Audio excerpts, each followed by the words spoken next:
You always got to record RobbocasTs from the very start. Yes, The very start? The very start. This is the start. Nuh-uh. No, you can stop it. No. Okay.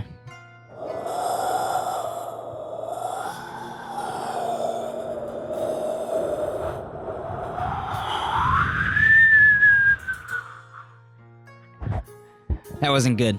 Let's do that again.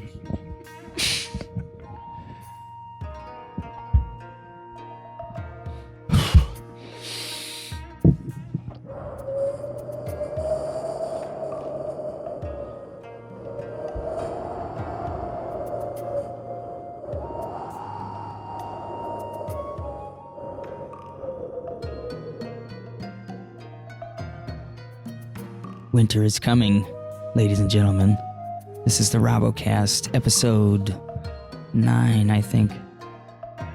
Joining with me tonight is everyone's favorite action, Matt Patterson. Hey-os. Welcome to the show. Thank you, sir. It's about time. Let's toast to the show. Yeah, glad to Clink hear our that. coffee cups Just as we imbibe this caffeinated devil into our bodies. I just imagine that food clanking coffee would go spilling everywhere. All over all over the computer and all the equipment. I'm glad that didn't happen. Yep. Yeah, that would have been bad. So, well, I don't like it. I kind of like it like this. Half and half? I don't know. Steve, is that okay? Half and half? All right. So it's been a while since I did a show. Got to be honest with you, ladies and gentlemen. It took something very absurd and ridiculous and confusing for me to come to you tonight. I have had my world rocked. I have to say, this Halloween definitely. It's a spooky one. Yeah, it was creepy, all right. So, how was your Halloween, Matt? It was good. You were there for some of it. The Friday before Halloween. Right. Little party at the J.O. Res. And it was great. There were like 60 to 70 people. I don't know how many. Was that really how many people ended up being maybe, there? Maybe not when you were there. What time did you leave? Afterwards? I left at like midnight. Okay.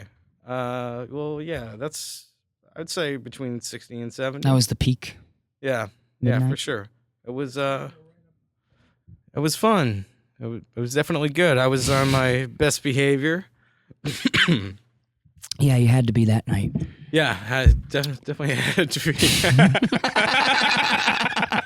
Yeah. I get it. Yeah. Well, there's things we can't talk about. Yeah, things we definitely should not dive into for the sake of Right. not dealing with other people's bullshit. So, anyways, the party was good. What did I say before? I pre-warned you. Let's keep going. But yeah, so anyways, I had a pretty good Sith costume. Busted out the It was Force great. FX lightsaber, which wasn't working at first, but I got it going, and I'm glad I did. Because it's going to be a pretty big hit. There are definitely some people heavily enjoying themselves, and they loved the lightsaber. For sure. It I'm was sure a big they did. hit. I'm sure they told you a lot about it, Yeah, too. they definitely did. I didn't. Did you ever figure out who that short lady was? The short lady? She became a pretty prominent character as the night went on when there were only a few of us left. Well, I wasn't there when there was only a few of you left. So. Yeah, well, let's just say nobody knew who she was, and what was she dressed like? She I might have interacted with her like a 40-year-old woman that didn't belong at a younger person's Halloween party. Like a 40-year-old woman? Yeah, she had like kids. What? Not that there's At the party? no, not at the party. Not that there's a problem with that, but was it Beth?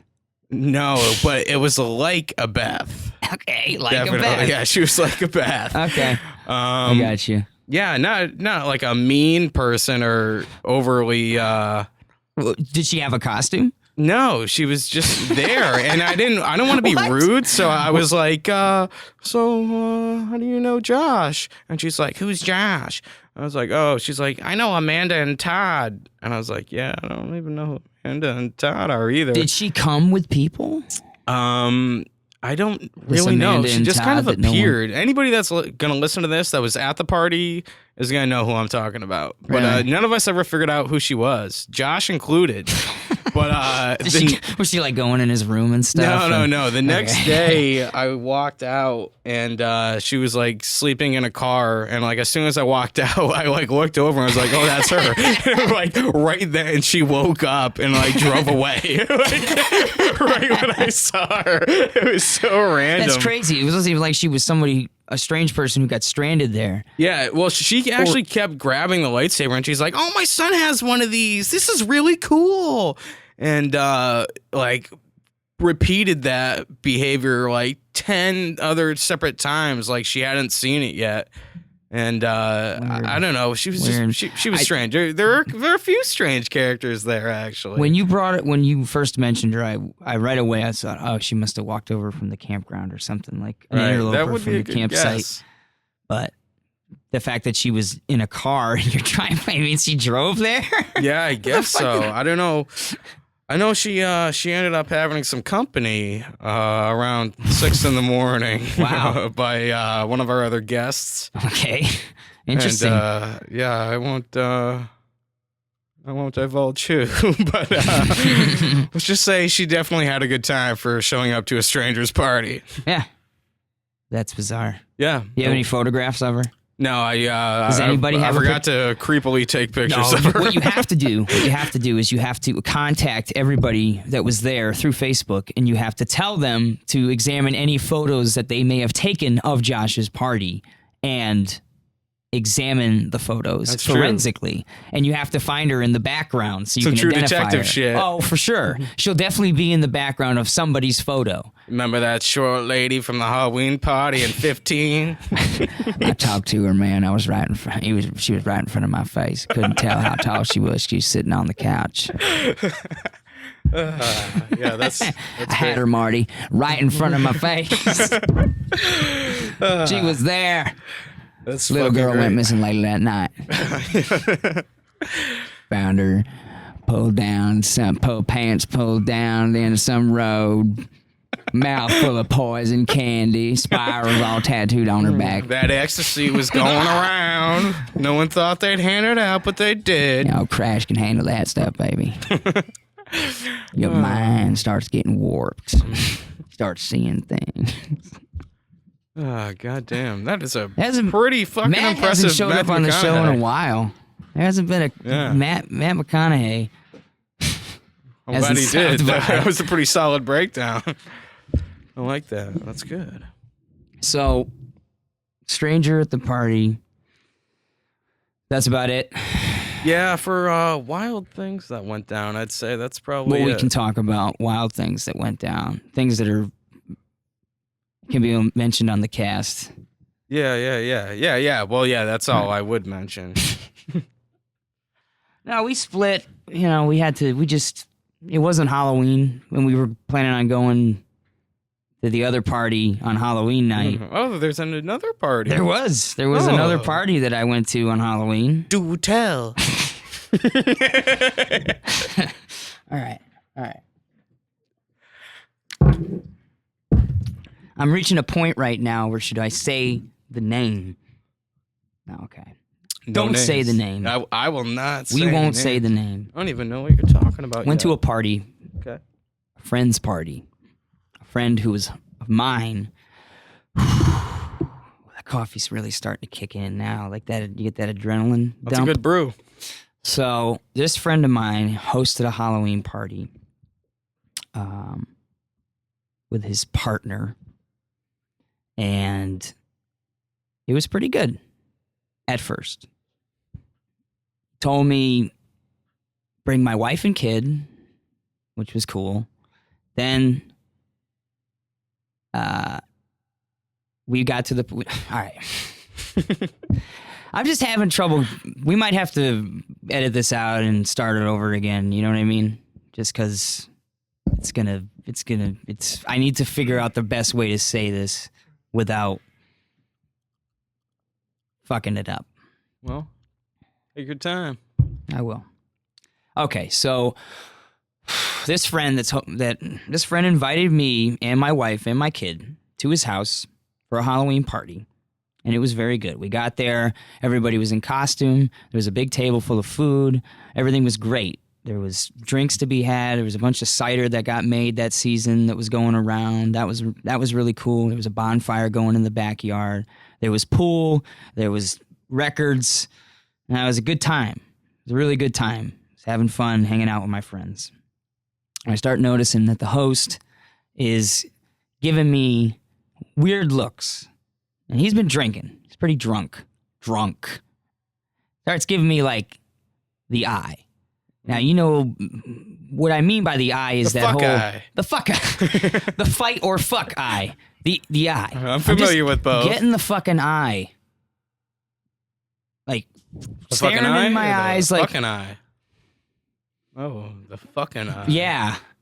You know, and I was telling myself, like, if this is all going through my head, I'm thinking, what, first of all, what is he looking at?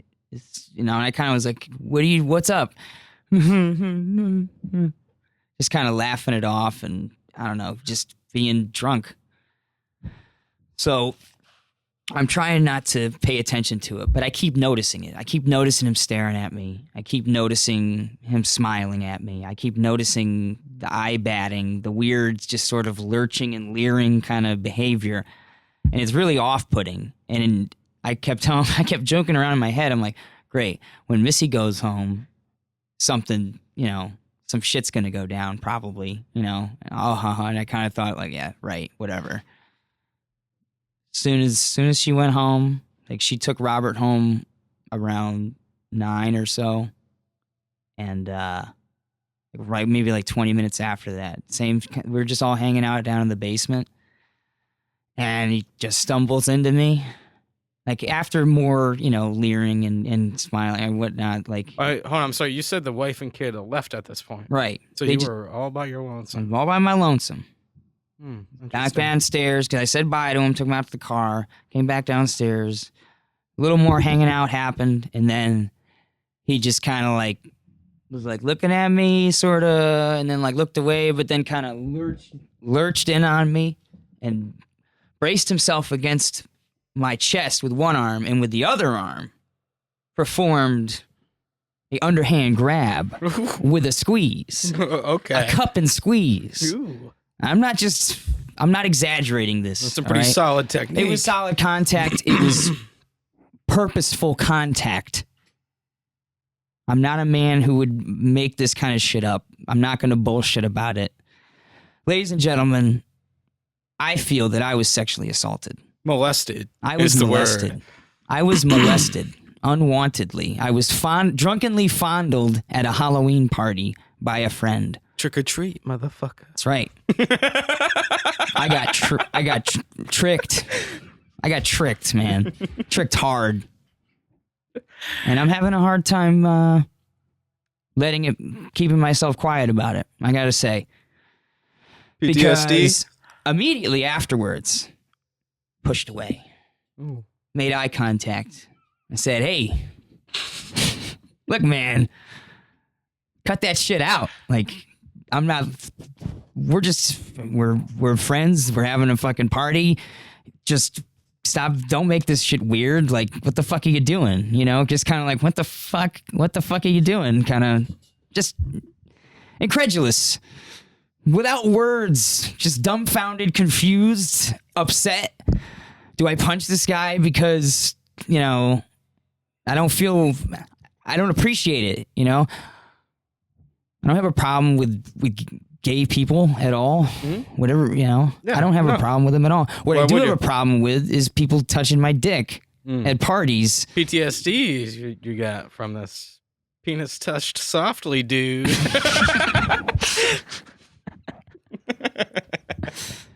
It was not so soft. Had it been soft, I might have just brushed it off as accidental, but it was like on purpose. Now, the look that I received after giving this, rejection, condemnation, just my rebuttal, basically, the look that I received was nothing short of some girl just poured their heart out to me, and I just was like, baby, you ain't that special or whatever, or, I don't know, just like I just broke up with a girl or something, you know what I mean? Like I just got this look on my face, like on his face, like I fucking broke his heart or something, looked all down and like started saying, oh, I'm drunk, and oh, I thought this was anything goes or something like that. He said something like, I thought this was anything goes, or really? Yeah. And I was like, what the fuck what are you fucking talking about? What would make you think this is anything goes? Like, I don't know. What did you overhear, man? You're going to reject me like that? Well, that's what turned up next was like, you a piece of shit. Like, what the fuck? Fuck you for, it's all drunk, of course, like drunk mumbles, but it's like, you fucking piece of shit. Fuck you. Can't believe you do that. Or, I'm sorry. What? Yeah, I'm drunk. Fuck. What? Rude. And it just kind of, yeah. Yeah, man. Very rude. Yeah. This doesn't really take very long at all. This was, this was a short transaction. It was but like an intense one. 5 to 10 minutes. That's longer than I expected. Well, maybe 5 minutes. Let's say it was 5 minutes. It's hard to gauge time when you're like at a party. You know what I mean? Right. But yeah, he just, I don't know, I was just kind of like, can we just like, let's chill. Like, forget it, you're drunk. Kind of just try to smooth it. I guess I was trying to be smooth. It's hard to tell, but I don't know. He just looked pissed. He looked like, pretty moody. You know what I mean? Yeah. Yeah. And then we were all hanging out and we were just kind of looking around like, oh, where'd he go? He just walked off, and pretty soon his girl came up to me and was kind of like, where's he at? Have you seen him? Anybody seen him? Where's he, just started looking for him, and we were all kind of like, oh, I guess, I don't know, let's go look outside or whatever. So we all fan out. Guess who's the lucky hunter? Me. Come around the house, and I hear like blubbering, kind of mumbling or something. I don't know. Off in the dark. It sounded like sobs. I don't really know. But I was like, hey, hey man, how's it going? How you doing? What the fuck do you want? Or I forgot what he said. Something like, what the fuck do you want? Or what are you doing here? Or something like that. I don't know. It's like everyone's looking for you. Oh, they are? I don't know. It was fucking weird. And then his girl came out, and I was like, all right, you got it from here. See you later. And I just kind of went back inside. And then my other two friends left. I went home with them. Yep. I wonder how that next morning was for him. I don't really know. I know that he came inside after she came out to talk to him. He just went inside and didn't say goodnight to anybody. Just kind of walked in all drunk and shit and just went to bed. Honey, aren't you going to say goodnight? What's so good about it? Yeah, you never know.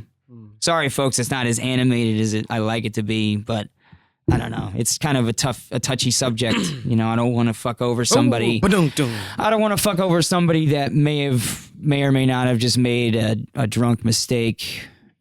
Shit happens to people. You do things when you drink that you normally wouldn't do. But the real reason why I brought this all up is because afterwards, in between the time that he did this and disappeared, he told me that my podcast wasn't shit. Ooh, how dare him. And that I should fucking quit. And that Primo Nutmeg beat me to the punch. I haven't heard very good things about that Primo Nutmeg. Well, I've heard that it's informative. I was informed that... No, I'm just talking shit on it. Yeah, I don't really know. I have nothing against it. Sorry, Steve. No, it's good. He plugs my show. I'm just mad because you haven't had me on yet. Primo Nutmeg is a fine show. It is. Steve puts a lot of work into it. He appears to be working very hard at it. No, he is. Like I said, I'm just jealous because I haven't been on it yet. Well, it's good. It's a good time. It's a good program. It's just it is a good program. I was just on it the other day. For their Halloween episode. Ooh. So, yeah, check that one out. You might learn something. Anyway, yeah, but I don't know. It's just I don't want to ruin somebody's rep. Yeah. I'll let them do it on their own. But that story is, for me, it's kind of fucked with me a little bit because I don't know. It was unwanted sexual contact. It was delivered like male to male, and I don't know. It would have been the same if it was a girl too. Now I'm sure people would argue with me about it, but I think so too. Like, I'm married, so if a girl came up to me at a party and fondled me, I'd probably feel just as fucking weird about it, just as kind of ashamed in a way. I went right home and told Missy, like, that was like the first thing I did. When I got home, I was like, honey, I got something to say. She's like, what did you do? And I was like, it wasn't what I did, but what was done to me. Did you get jealous? Yeah, you want to know something? You want to know the juiciest tidbit? Sure. There may or may not have been some incidental contact on her breast perpetrated by said individual. Maybe said individual just wanted to get an idea for when they get breasts. Just wants to... Yeah, maybe. Maybe. Hey. Yeah. I don't know, man. I don't know. Just the whole thing is just giving me kind of like a sour taste. Yeah, it's very strange for sure, but is it?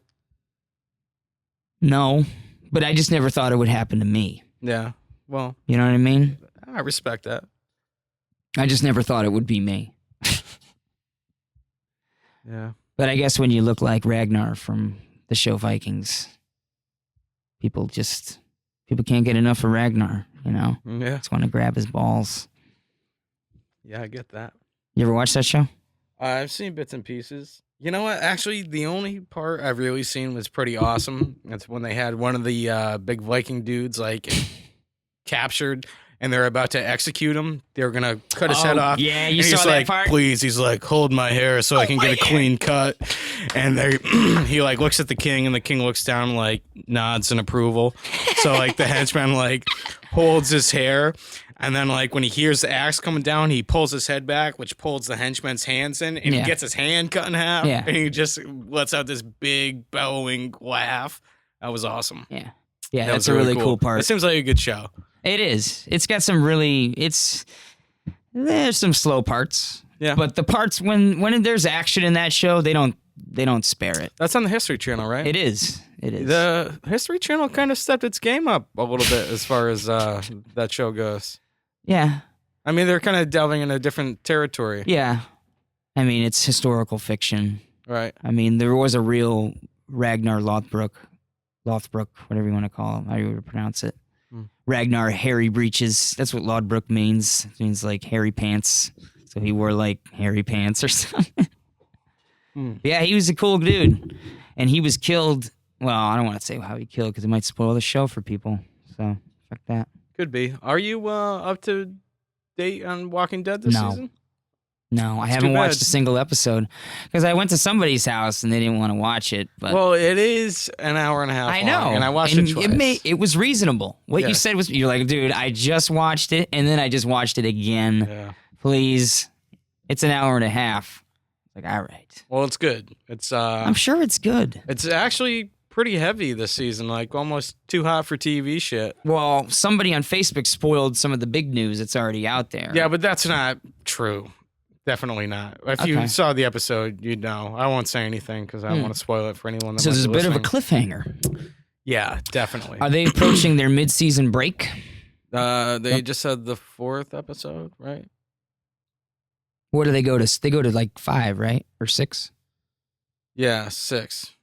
Okay. And then they do the half season. Yeah, and then they take a winter break, don't they? Yeah. Christmas it used break. to be 4 or 5 months, but now that's just 2 months. They come back in February. Yeah. Which is sweet. Yeah. Great show. Yeah, it is. Definitely It's definitely, like you said, it's that has stepped its game up quite a bit. Definitely. A lot of people, speaking of that, they go back to the second season. Like, oh, yeah, Walking Dead's getting good right now. And then, like, I hear a lot of people say, like, yeah, like, the second season really sucked. I thought the second season was great. I always say the second season sucked. I'm probably the reason why you hear that a lot. I know that it was slow, but the character development in that, I mean, some of the writing pisses me off. Like, what the fuck is Lori thinking? Like, I love Shane. I hate Shane. I didn't really like the Lori character. Let me fuck with Rick's head. Kill Shane. And then when he kills Shane, she's like, hey, why'd you kill Shane? It's so stupid. That kind of pissed me off. Yeah, I mean, right from the beginning, like I had a problem because that was still I was very biased against it because that was still at the time when they were following the storyline of the comic books. Mm-hmm. Now they've kind of branched away a little bit. I mean, they definitely include bits from the comic books in to like accentuate the story, but I feel like they've taken it in its own direction now. So yeah, for sure. But yeah, in the beginning, I mean, that whole season, I was like, why is Shane alive? Why is Shane alive? Why is Shane? When I was watching it, I was like, he's supposed to be dead. He should be dead. He's a dumb character. He's adding like too much tension to the show. They had like a purpose at that point. They were already like a cohesive group. Like Rick had solidified power by that point. By the time they got to Herschel's farm, I believe, I mean, I haven't read the comic in a while, but I'm pretty sure Shane was already dead at that point by Rick's hand. Yeah. So. Yeah, I gotta say the character development in Rick, I thought he had reached a level of badassery that was not going to go any further. But in this season, they surprised me. He just keeps getting more and more badass. Rick's a crazy dude. And I get props to Andrew Lincoln because he's playing it quite well. He's the guy who plays Rick. Yeah, definitely. I mean, like how soft he is in the first season. To like halfway through the second season, to like how gritty he becomes in the third, and then just no fucks given Rick. Oh yeah, the one where he kills the guy who's gonna like try to molest Carl. Yeah, or even when he's in the bar. Like that's where he really. I think that was the first one where I was like, God damn, Rick. Like, yeah, see, that for me was in the second season when he's in the bar and the guys. When he shoots that dude. The guys come in, yeah, and he's just like cold blooded, man. On the quick draw, and then bam, shoots the bigger guy, and like.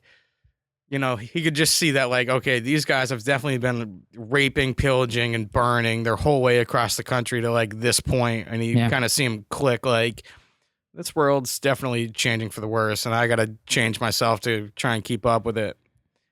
And I know, it just makes you think, like, how would you be in a zombie apocalypse? And I don't know, the man. show makes me, like, I always, like, thought I had an idea, and I think I'm fairly right to it, but what is an unknown is... How would you evolve as time goes on? Well, you don't know yet. Yeah, I know what the first month would probably be like and how I would probably be like. I mean, let's be honest, I really have no idea, but I have an idea. But as time went on, how would you become? Would you crack under the pressure? Would you just... How would you survive the long dark? Yeah, right. Like you'd have to just become... At some point, you're going to have to do something really awful and shitty. Yeah. Want to hear something cool? I love to. So I had to do a job out in Unionville, which is near West Hartford, at this old man's house. The guy's 94 years old. Okay. And he had one house with a Christmas tree farm. And then he had two other houses, the next two lots consecutively down the road from him. So it's like, 100, 101, 102. You know what I mean?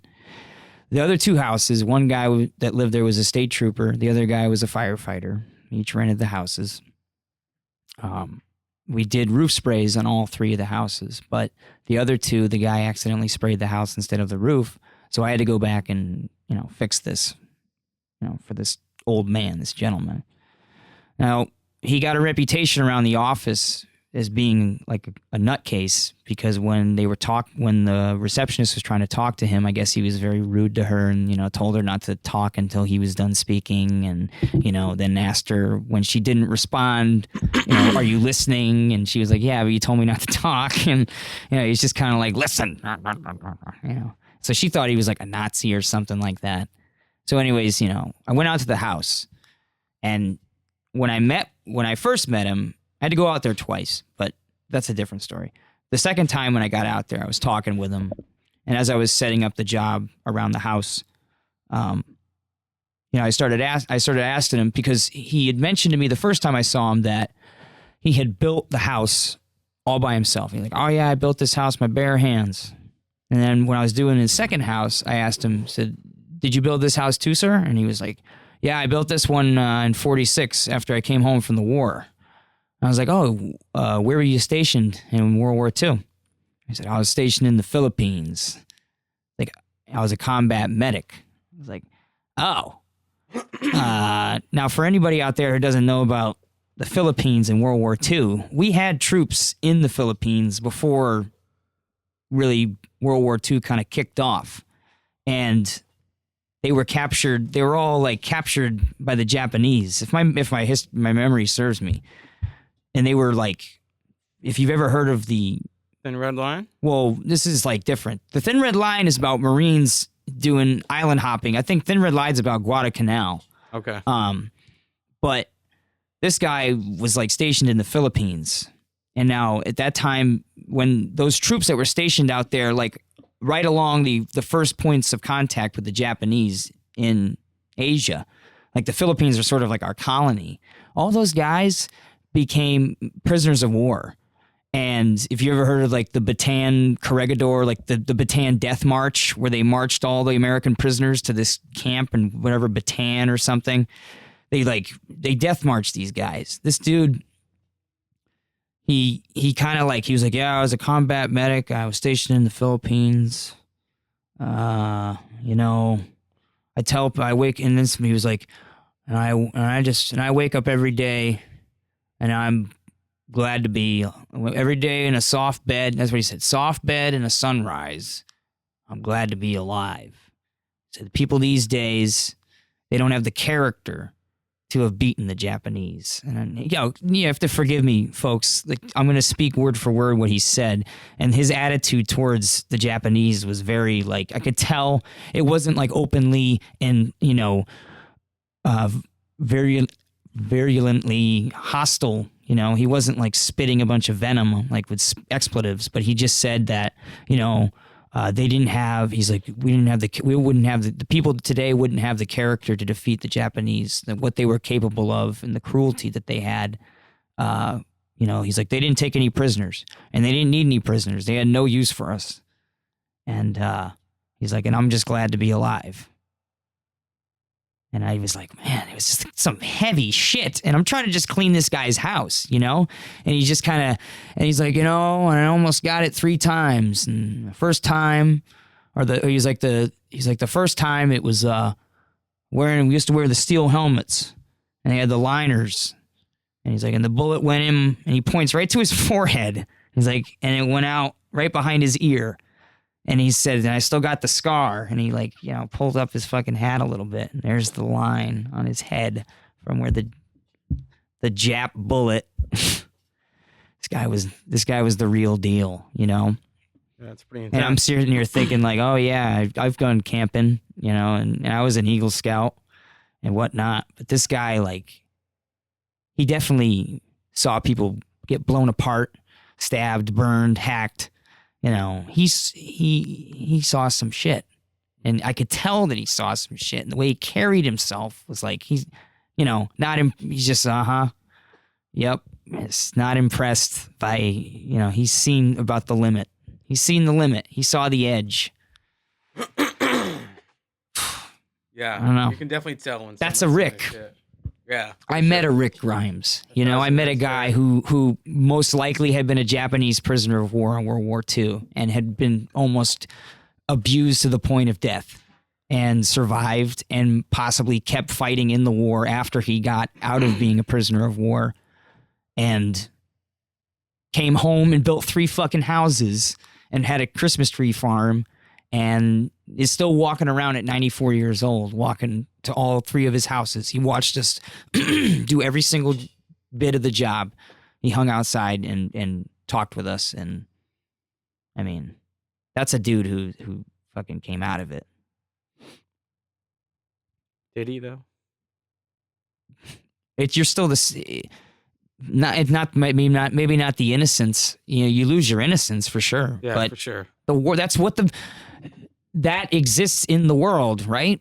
That exists in the world that we live in. So it's a part of our world, whether we like it or not, whether we choose to think about it or to acknowledge it. Warfare is constantly, it's sort of hardwired into nature. Species fight species all the time. It's always been there. So there's always animals duking it out at the watering hole. Yeah, that's hard to imagine without ever actually being there. Well, just like think about the decisions you make during the day and just, create a zombie apocalypse behind it. Right. Because there's certain choices you're going to have to make if there was a zombie apocalypse. You'd have to make everyday choices too. Oh, yeah, you'd definitely have to leave people behind. Right. It's sometimes it's going to be like, well, do I want to, eat these canned peaches now, or do I want to wait till, Tuesday or whatever? Someone might take this can of peaches from me. Someone might take this can of peaches. Someone might take my life over this can of peaches. Yeah, because after a while, all the canned food's going to run out, and people are going to have to apply skills to obtain their food, and it's not just going to be available for grazing. You're going to have to either farm it or hunt it or catch it or whatever. You can't. There's not going to be any canning facilities. There's not going to be any more ships floating around at sea delivering tuna fish and that kind of stuff. That's one thing you never really see depicted in zombie fiction. What, starvation? No, like the water side of things. You'd think there'd be more people on the boat with water purifiers and just catching fresh fish. Saltwater can really corrode shit. I think over time, even if you had some kind of boat, it turned into water world, everything would be all fucking rusty and you'd be cobbling shit together and trying to stay out on the water. And what you gotta have fuel. Right. And then there's storms and the weather, and I don't know how. You just stay off the shore or something, and you have a paddle boat, go in for runs, come back out. Who I was talking about it with, and they were saying, oh yeah, we should, go out to Block Island. I thought to myself, yeah, you could make Block Island safe. There's not that many people out there. If there was an outbreak on Block Island, there wouldn't be that many zombies on Block Island. You know what I mean? You could clear Block Island. You could clear Block Island. And you could fish off Block Island. But the problem is getting fuel to Block Island. So you'd dock a tanker. You'd have to get a tanker from one of the ferries. Yeah, or you'd dock a tanker from Groton or New London. Have someone just kind of park it out off the coast of the island, in the lee side of the island, so you can at least have a big source of fuel. I don't know. This is all right, that'd be such a challenge in itself. No, for real, but it would be cool. I mean, Connecticut would be fucked if there were zombies, for sure. I think about that every day. With what, if the outbreak happened, if the radioactive meteorite hits the ground and everybody turns into zombies, you know what I mean? If it happened outside Hartford and I was stuck on 84 in a fucking traffic jam and there's just zombies fucking coming after me and everything, I'd be so screwed. What would your weapon of choice be? I would have to go probably into the back of the truck and take non-firing gun weapons. No, in the back of my work. Let's say hypothetically, if I was stuck in a zombie situation when I was at work, which would probably is likely because it's kind of where I spend 60 to 70% of my time during the week.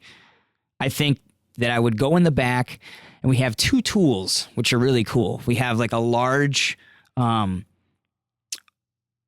almost like a pipe threader sized wrench for opening fire hydrants. Mm-hmm. So we can fill up our truck at a fire hydrant if we have to. So it's a nice heavy, it's probably 10 pounds, maybe 8. I think it's 8 to 10 pounds, just a solid little piece of metal. And then we have a nice monkey wrench style pipe wrench in the truck. So I think there's a hammer in there too. So we've got some basic melee weapons for cracking skulls. I would definitely go with the wrench though, because it's solid fucking metal. I mean, all those zombie games like Dead Island and stuff, you're using the wrench and it deteriorates. To me, to me, it always bothered me because I'm like, no way. You could totally just beat someone's head in, especially like some rotten pumpkin zombie head. You could totally like mash that in with a crowbar or a pipe wrench all day. All day. What's going to break basically a solid iron bar? Just nothing. Not a skull. Yeah, I feel like something with a point, like a spear, or like a short spear, but like that comes to like a point, like a round point, cylindrically. Okay. So like a cylindrical piece. That just way, like a piece of sharpened rebar. Yeah, instead of like a blade though, because like a blade can get stuck and then snap. Yeah, and snap. I feel like that you just push and pull. Oh sure. You know what I mean? Like that'd be good. I'd like to say the kukri, but I mean, that's good too. But like, there's so many things you can do with the kukri too. You can bash with the backside of it. You can cut with it. I mean, it's probably better for fighting people in the zombie apocalypse. Oh, definitely. Absolutely. But as far as like zombies go, I would, or you know what'd be even better? Like a sword cane, but like the sheath has that point on it. So you could use that. But if shit got heavy, pull the sword out and then you got both. Mm-hmm. That's just my thought. I would really go with the crowbar. I mean, I'd have my shoddy too. Actually, I get a bayonet lug on my shoddy. That's cool. Yeah. Well, I don't know. You know, who knows what kind of zombies we would be facing. Yeah, I know, right? It all depends on the scenario. If they were like running like 28 Days Later style or even like new Dawn of the Dead style, like I wouldn't even be thinking about what hand-to-hand weapons I'd use because I'd never fight them hand-to-hand. It's really unfair. Yeah, it's fucking sprinting at you, dude. Just be fucked. That would suck so fucking bad. It does suck. Those nightmares are the worst. I really don't have had. I know I'm gonna have one tonight now. What, a running dead nightmare? Yeah. I never have zombie nightmares. I had like one zombie nightmare. It was really vivid where it was me and another friend. We were like sitting in a car and like lightning flashes outside. We're like sitting in a car. We were like, baking out some car on like a dirt road or something, like we used to do back in the day. And then like lightning flashes and there's just like zombies all around the car. And like, and then just like, and like smashing through the glass. And, we busted it into reverse. And I think we went to some mini mart or something and like hold up there. And I think we just kind of like, it was one of those things where I was like, hey, let me step through this magic door and just kind of like disappeared out of it. So, but that was scary. I don't really have a lot of like vivid zombie nightmares. Not something I have nightmares about. Yeah. What a great thing about our life, the zombie culture. It never really gets old for as repetitive as it is.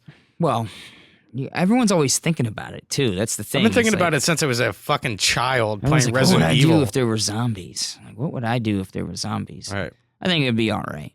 I think we'd be all right, actually. I think we'd be all right too, but like 3/4 of my family gone.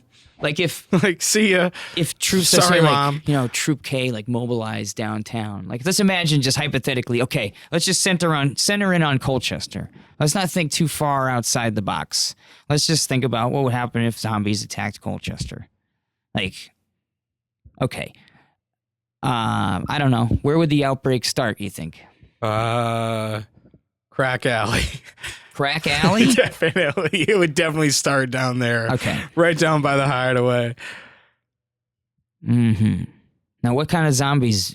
Let's say, do we have to include we should? I don't really buy into running zombies. I really don't. Me either. We'll just take that out of there, but we'll agree that it would suck if it would suck. It was. It would make it harder. Would suck. It would be like changing the game's difficulty to like very hard.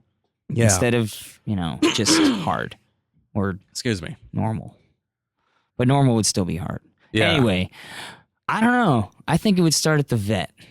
At the vet? Yeah, the Colchester vet.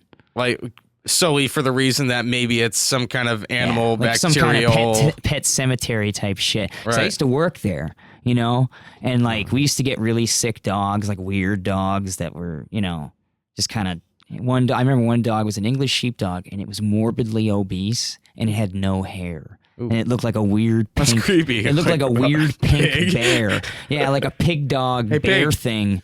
It was really weird, man. Like it had pattern baldness, and but it had like little tufts of sheepdog. That's how you knew it was a sheepdog. It looks like Jason Voorhees' head. Tufts of hair on its legs. back. It looked like a weird like hyena pig thing. It looked like a Fallout monster. Really, that's what it looked like. Some kind of weird Fallout monster.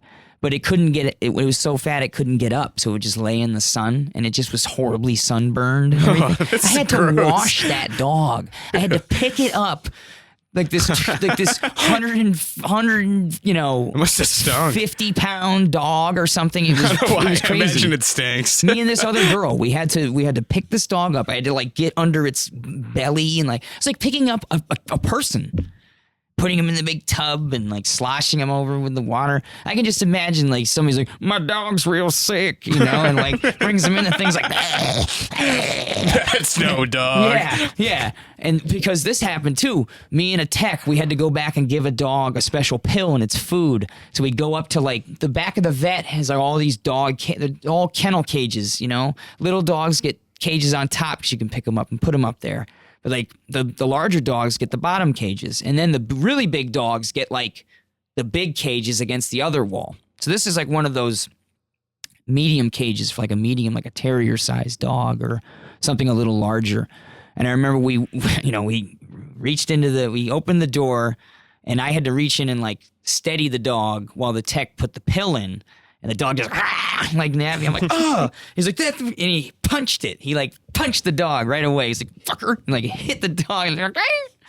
And he's like, you better go wash that right now. And I like, I had to run through the hospital. I can imagine that happening too. Like the fucking freak dog. It starts with you. Yeah. So I get bit. I'm like, and you just cut your 3 fucking so digits off just out of instinct. So say I'm patient 0, right?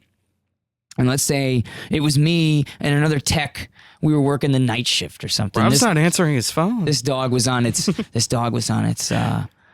was on like a night medication thing because it was such a serious case or whatever. So I fed that dog, and I got bit, and I zombified right then and there in like the kennel room. And then like the other guy's like, where the fuck is Rob? I'm like going, hey Rob. Like, oh, he gets turned. Then we're just kind of milling around. Maybe another guy comes in or something, and we bite him, and then maybe we find our way out of the vet. Like we could get trapped in the building. That could just happen. And then slowly all the staff gets bit, and then it's just a building full of zombies.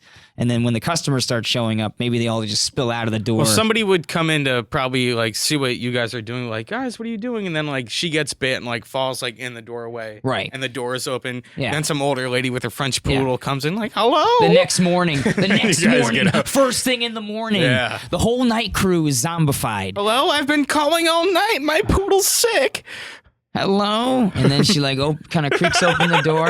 And my Misty's not feeling well. They were all trapped right next to they were all trying to get through the door. When she opened the door, they're all like, they all come through. She gets it.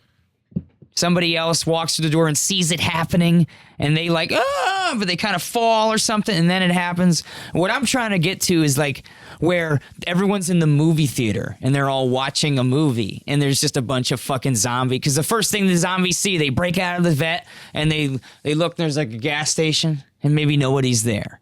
And then they look, and then it's late. It's like the late show of the movie's getting out, or it's about to get out. And there's some people have left early, so they see the cars. They see some cars leaving already, and they see a whole bunch of cars. They see a whole bunch of lights. They maybe hear engines going. So immediately they're just like, rah. So you got like maybe like, I don't know. There's probably like an accident outside the movie theater, and then like it attracts the zombies. But because so many people are leaving the movie theater, like regular people are getting out of their cars too to make sure everything's okay. As like the zombies are kind of walking up too, and like there becomes like a mix there, and then that's where you get your first herd. Sure. And then they go right up the hill. And then everybody in the movie theater gets it. Yeah, maybe somebody gets bit, but like they're like mom or dad or significant others like, get in the car quick, and they like bring them through town. As they start to change in the car, then they crash in town. Like everyone's running over to that crash, and there's already a full-blown zombie in the back there. Yeah. And then like now it's spread. Right. And then the cop, say the accident happened right by the fire station. She was like, I need to get the fire department. Something's wrong with my daughter. Right. I need to, and then there's a huge commotion out there. And all the cops come out of the barracks. All the fire department people come out too. Meanwhile, there's a whole herd walking its way down the road, and then you're getting fucking that'd be There's 15,000 people, maybe more, in Colchester. Right. And the whole center of town could get zombified real quick. Yeah, all the heroin addicts are the only ones that survive because they're already like zombies they're anyways. All immune. Oh no, they get ignored. The zombies just kind of look at them and keep walking. But yeah, because I think I kind of like steered this into sort of pigeonholed it into where I wanted it to go to is that, like the police. So say the police responded really fast and you got all the troopers like sort of. There's a bunch of the troopers for K live in Colchester, I'm sure. And then there's in the surrounding areas. And then there's always a bunch on duty, and there's some in the station.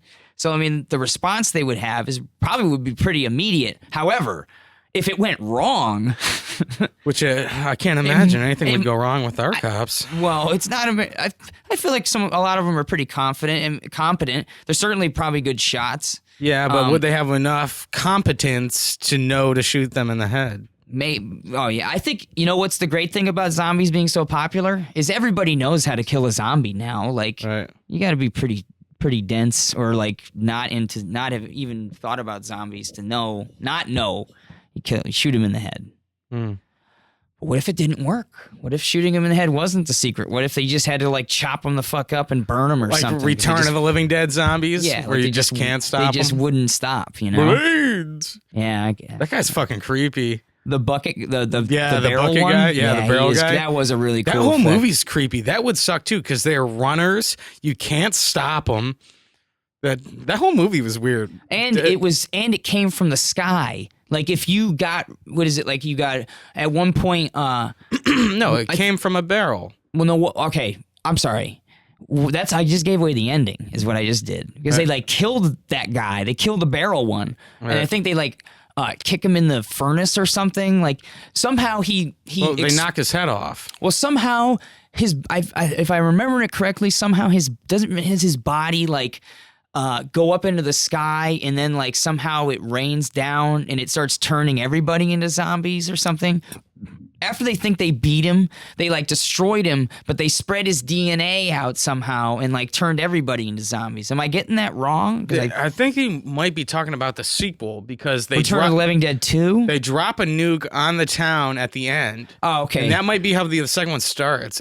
I don't know. I don't remember. Maybe I'm thinking of the second one. Yeah. There's definitely the brains guy. Do you know that scene in the first one where they're in the cemetery and that chick just like comes out of the ground naked and there's like a little like dance scene or something? It's like a really odd place. No, she's one of the gang. She just takes her clothes off and starts dancing around. Yeah, it was so weird. Yeah, it was weird. That was that's pretty strange. The 80s. As a young man, I was like, that's pretty awesome. But it was a little strange. It definitely was off. Like the rest of the movie was not like that at all. It was just kind of like, we're just going to throw a little bit of this in there for them. Yeah, throw some sex in for the kids. Throw some sex in there for the kids. Johnny Fish, Mr. Fish Finger, because I got my little fishy hands in the movie. Call me Mr. Fish. God damn. So, anyways, zombies in Colchester. Yeah. That was entertaining.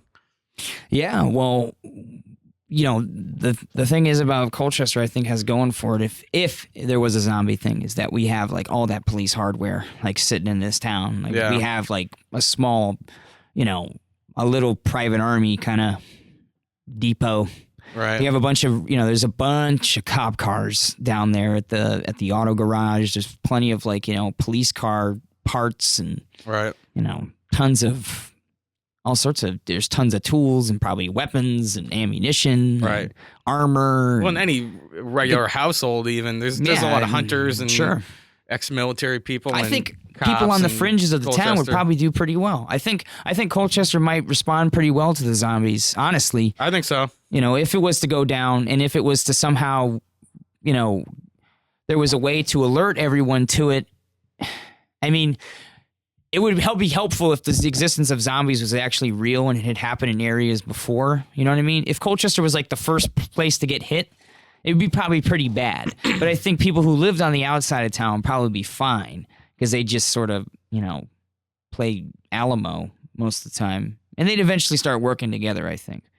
But if zombies had already existed, I think Colchester would would probably do really well because we would probably come up with a plan where, how to respond to the zombie threat. And I think a lot of people are mature at this point and they know that you can't just rely on the military. You need something like at the ground level. So say if someone who got bit at the vet, so if something like that happened, like if that kind of genesis happened, that we'd be able to stop it. All right. And Colchester's very well armed. I think there's lots of people with guns in town. So. Yep. Yep. Yep. That's for sure. Mm-hmm. Mm-hmm. Want to take a break? Is it break time? Yeah, we can take a break. What do you do? What do you do during the break for the show? Do you play a song? We used to, but I used to pick songs that were banned on YouTube or I couldn't use. I didn't have copyrights for them and stuff. So I kind of stopped doing that. And I come up with bits or funny things. So we can come up with some funnies if you want. Ooh, I like funnies. Yeah. I need some more coffee. Yeah, I could go for another round of Joe. Yeah. Maybe a double. All right. A double. Okay. We'll be back. Bye-bye now.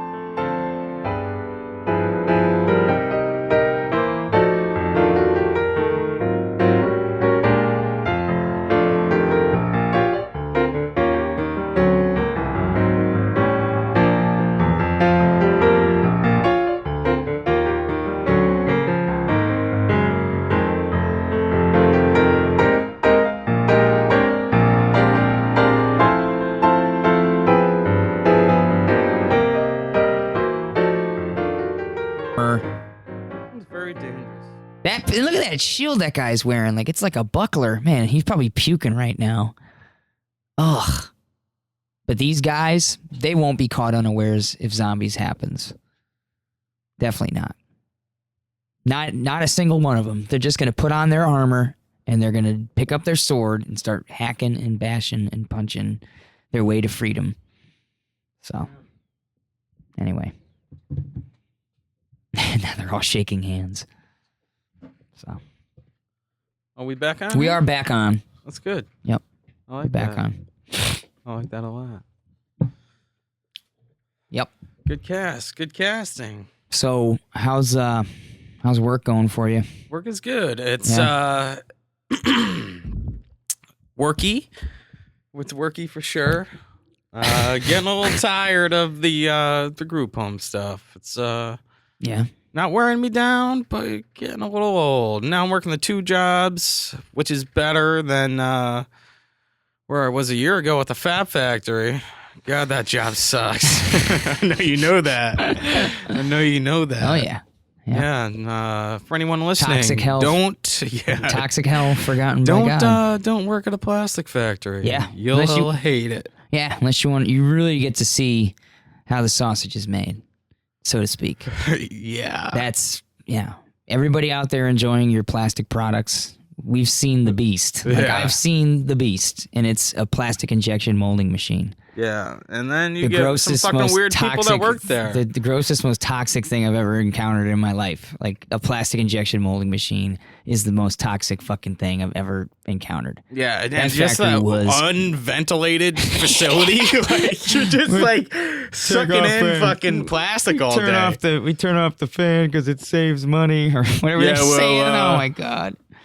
You won't be here long enough to get the health insurance, and you won't live long enough to use it, even if you did. I'm trying not to do the voice because you never know. You know what I mean? And I actually did kind of like him, despite he was a decent guy. He seemed like he was just in a position. He was in the position to make the tough calls. I understand that. I have no hard feelings against he's that a cool guy. Even though he kind of. But he was kind of a douche sometimes. I mean, we're all that way, I think. Fucked me over in the when I was supposed to get that full-time thing there. Yeah, we're not going to take the last day, okay? So today's going to be your last day for a while, all right? Oh, yeah, no, that's cool, no problem. I didn't really need like a heads up so that I could save some money to pay for food or anything. Like, it's cool, I'll make my way.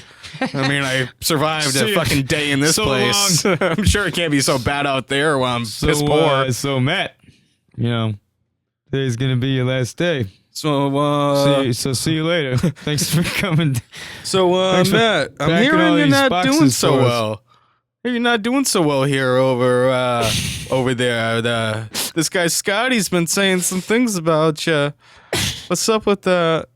I know no one's gonna get that, but there's a guy that works at a place and he sucks. So don't work at the place I worked, or you'll know what I'm talking about. Yeah, kind of like What a fucking creep. Sort of a guy, kind of like the thing before. Yeah, you know? kind of Kind of a got guy the same that- tendencies. I feel like if he got me That's alone, the- he might PTSD me. if That you was the know word what I on the mean. street. That was the word on the street around town, Did I tell around the you- old FAP. That was the story. Did I tell you I ran into, we'll say Ian? The Ian Oh, yeah, no, lookalike? yeah, you told me about that. He was telling me all about that guy. Yeah, he was telling me all about that guy. He's like, yeah, he had some kind of weird thing for you. He had some I never kind of- understood it. It was fucking what was weird his- about you. What the fuck was that guy's problem? That's funny. You sound just like Seriously.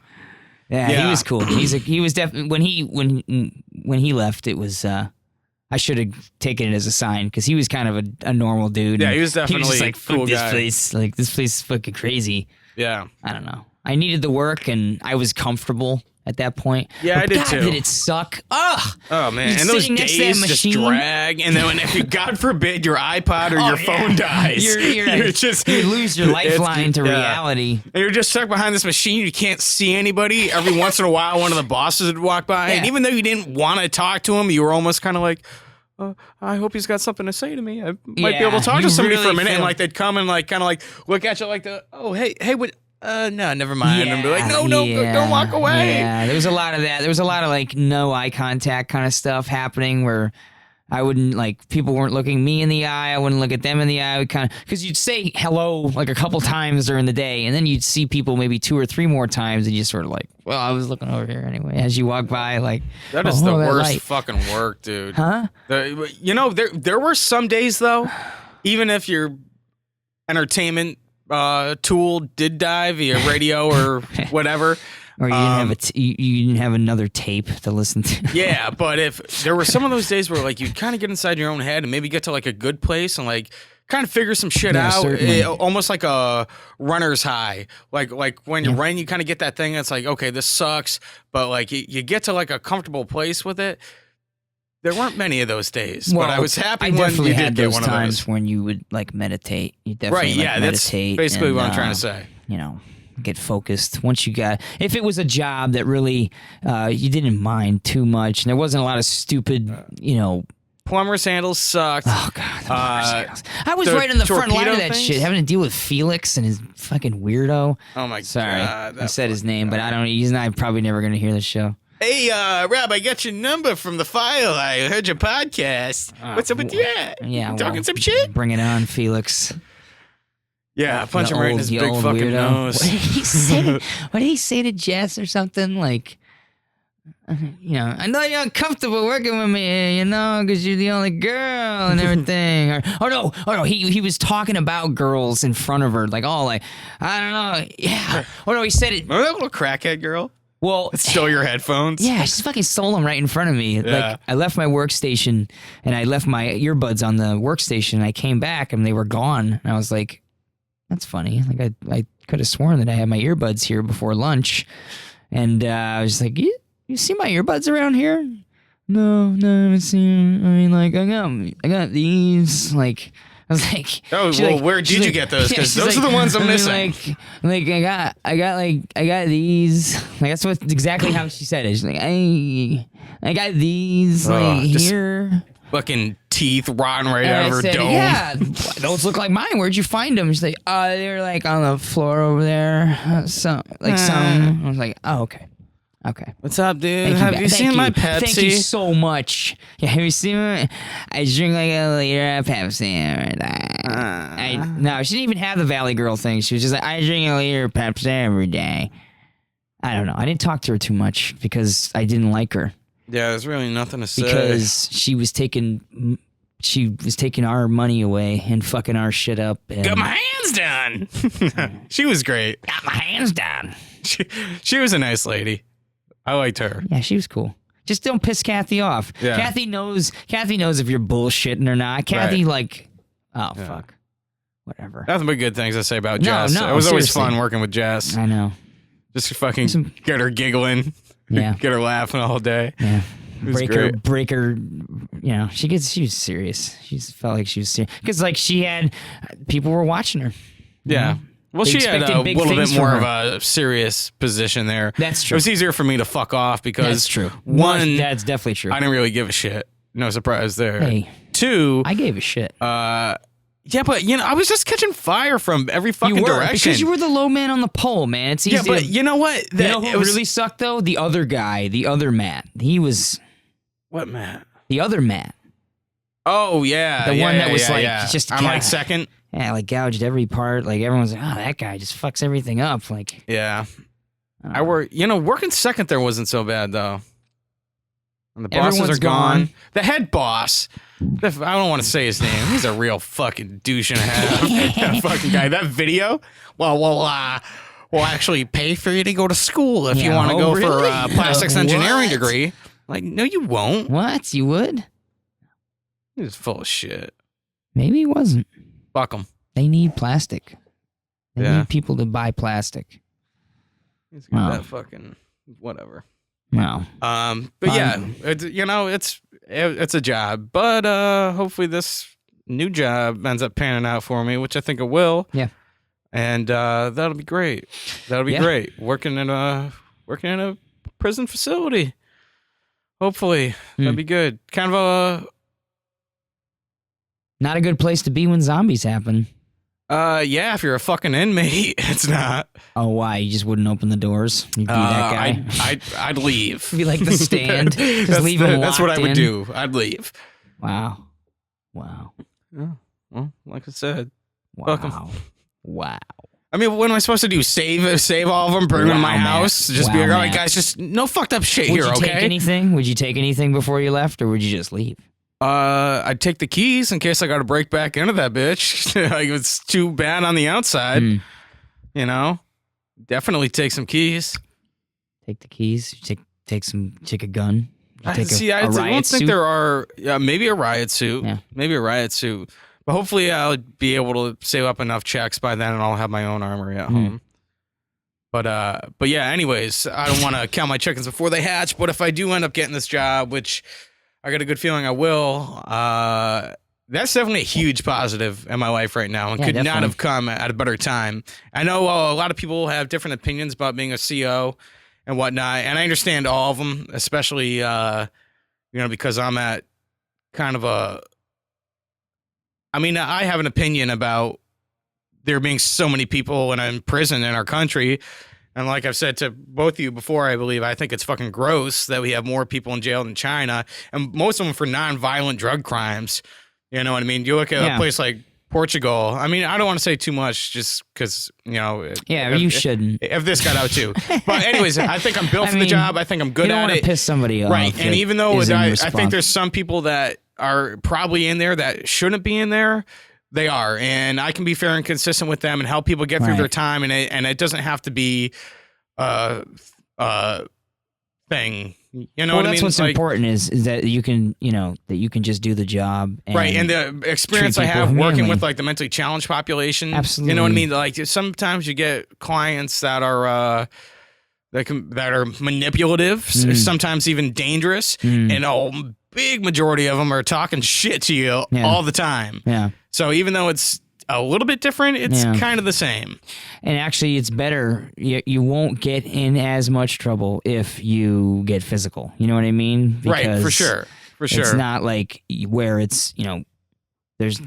I mean, you still have power over them, but it's not like, See, I don't ridiculously even- lopsided. Right, like I don't even want to think about it that way. Like I feel like my goal, and I hate saying it this way, to like lead by example. That's not my idea. That's the higher ups idea of what I should probably be, is like, well, you need to lead by example, like, of course that's true, but I'm not acting like I'm better than anybody. You know what I mean? Well, that's God knows, important too. You as a don't younger wanna- man, there's probably plenty of decisions I may or may not have made that could have potentially got me in the same situation.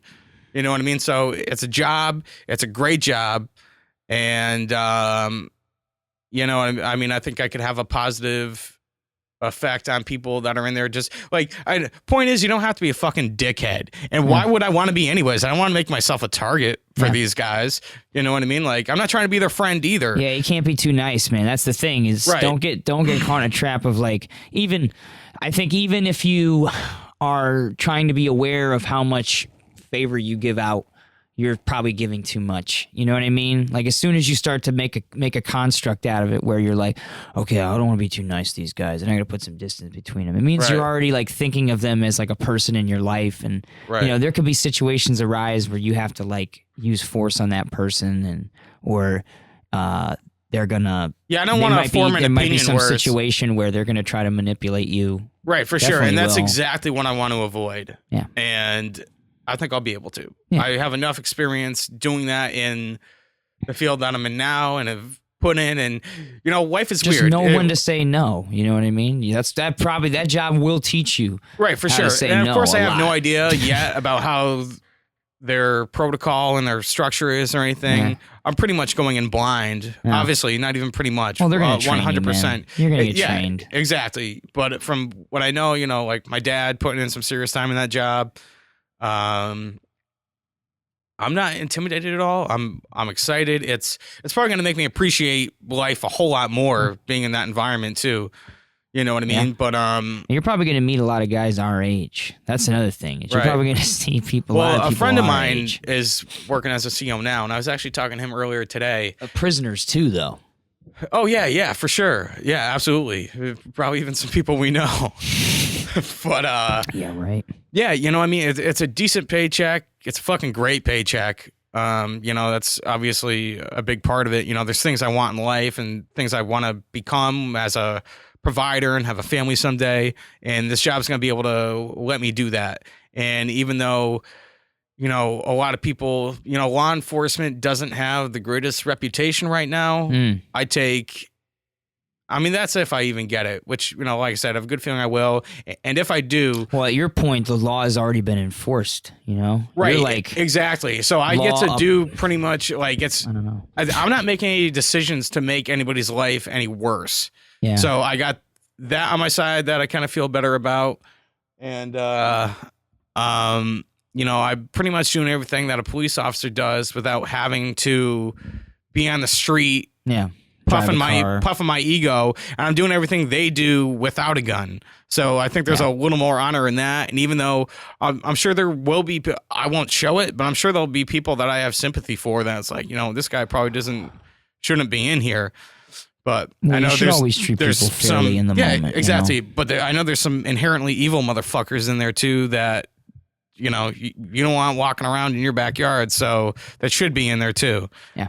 You know, so it's. You know, it is what it is. I didn't put anybody there, and you know, I'm trying not to.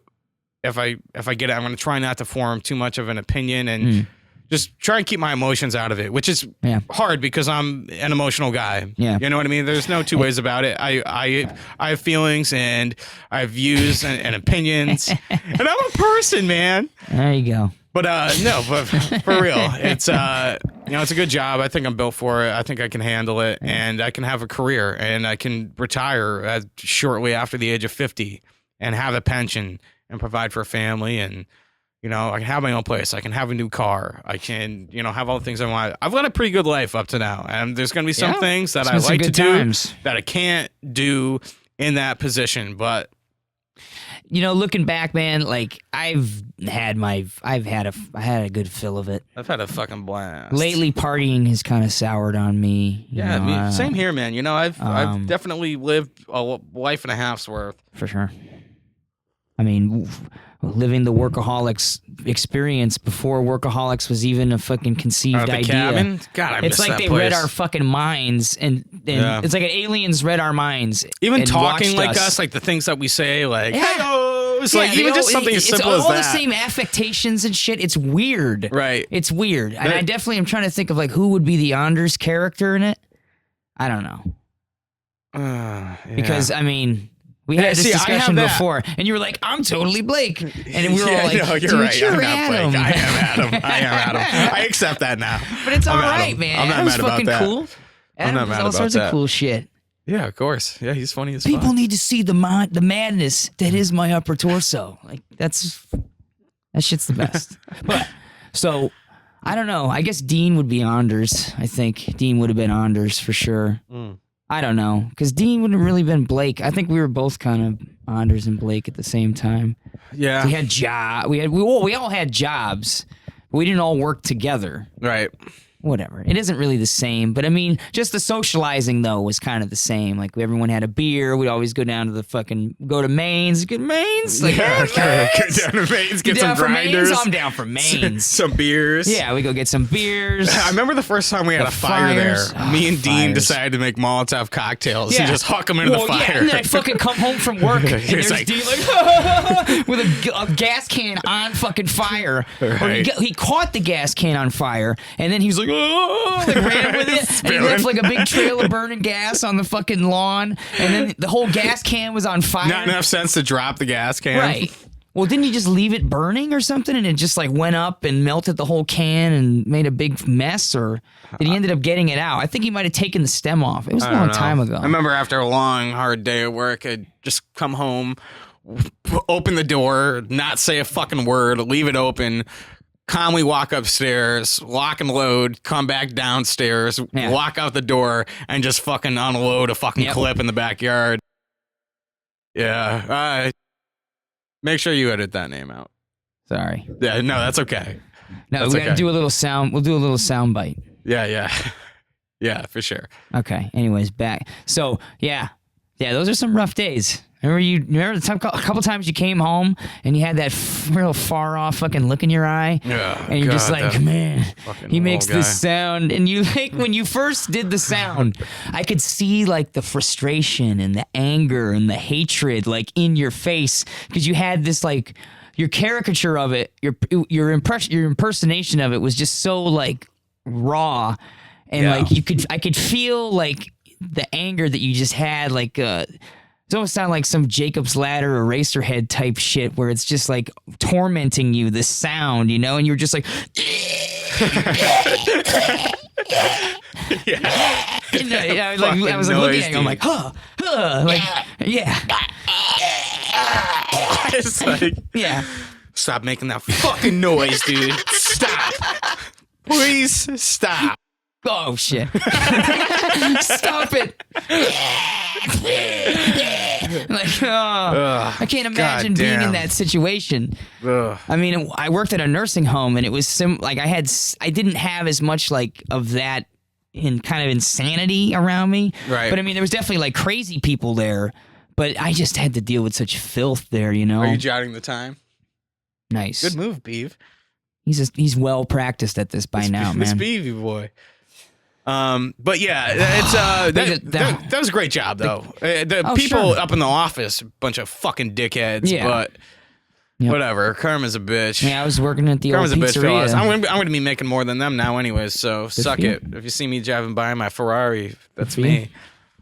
Can't see him because the money's in the way. Yeah, I can't see him because the money's gonna be in the way. You ever see that commercial where the guy's like made out of money? He's like riding a motorcycle and there's like money. He looks going like Steve. Yeah, that's right.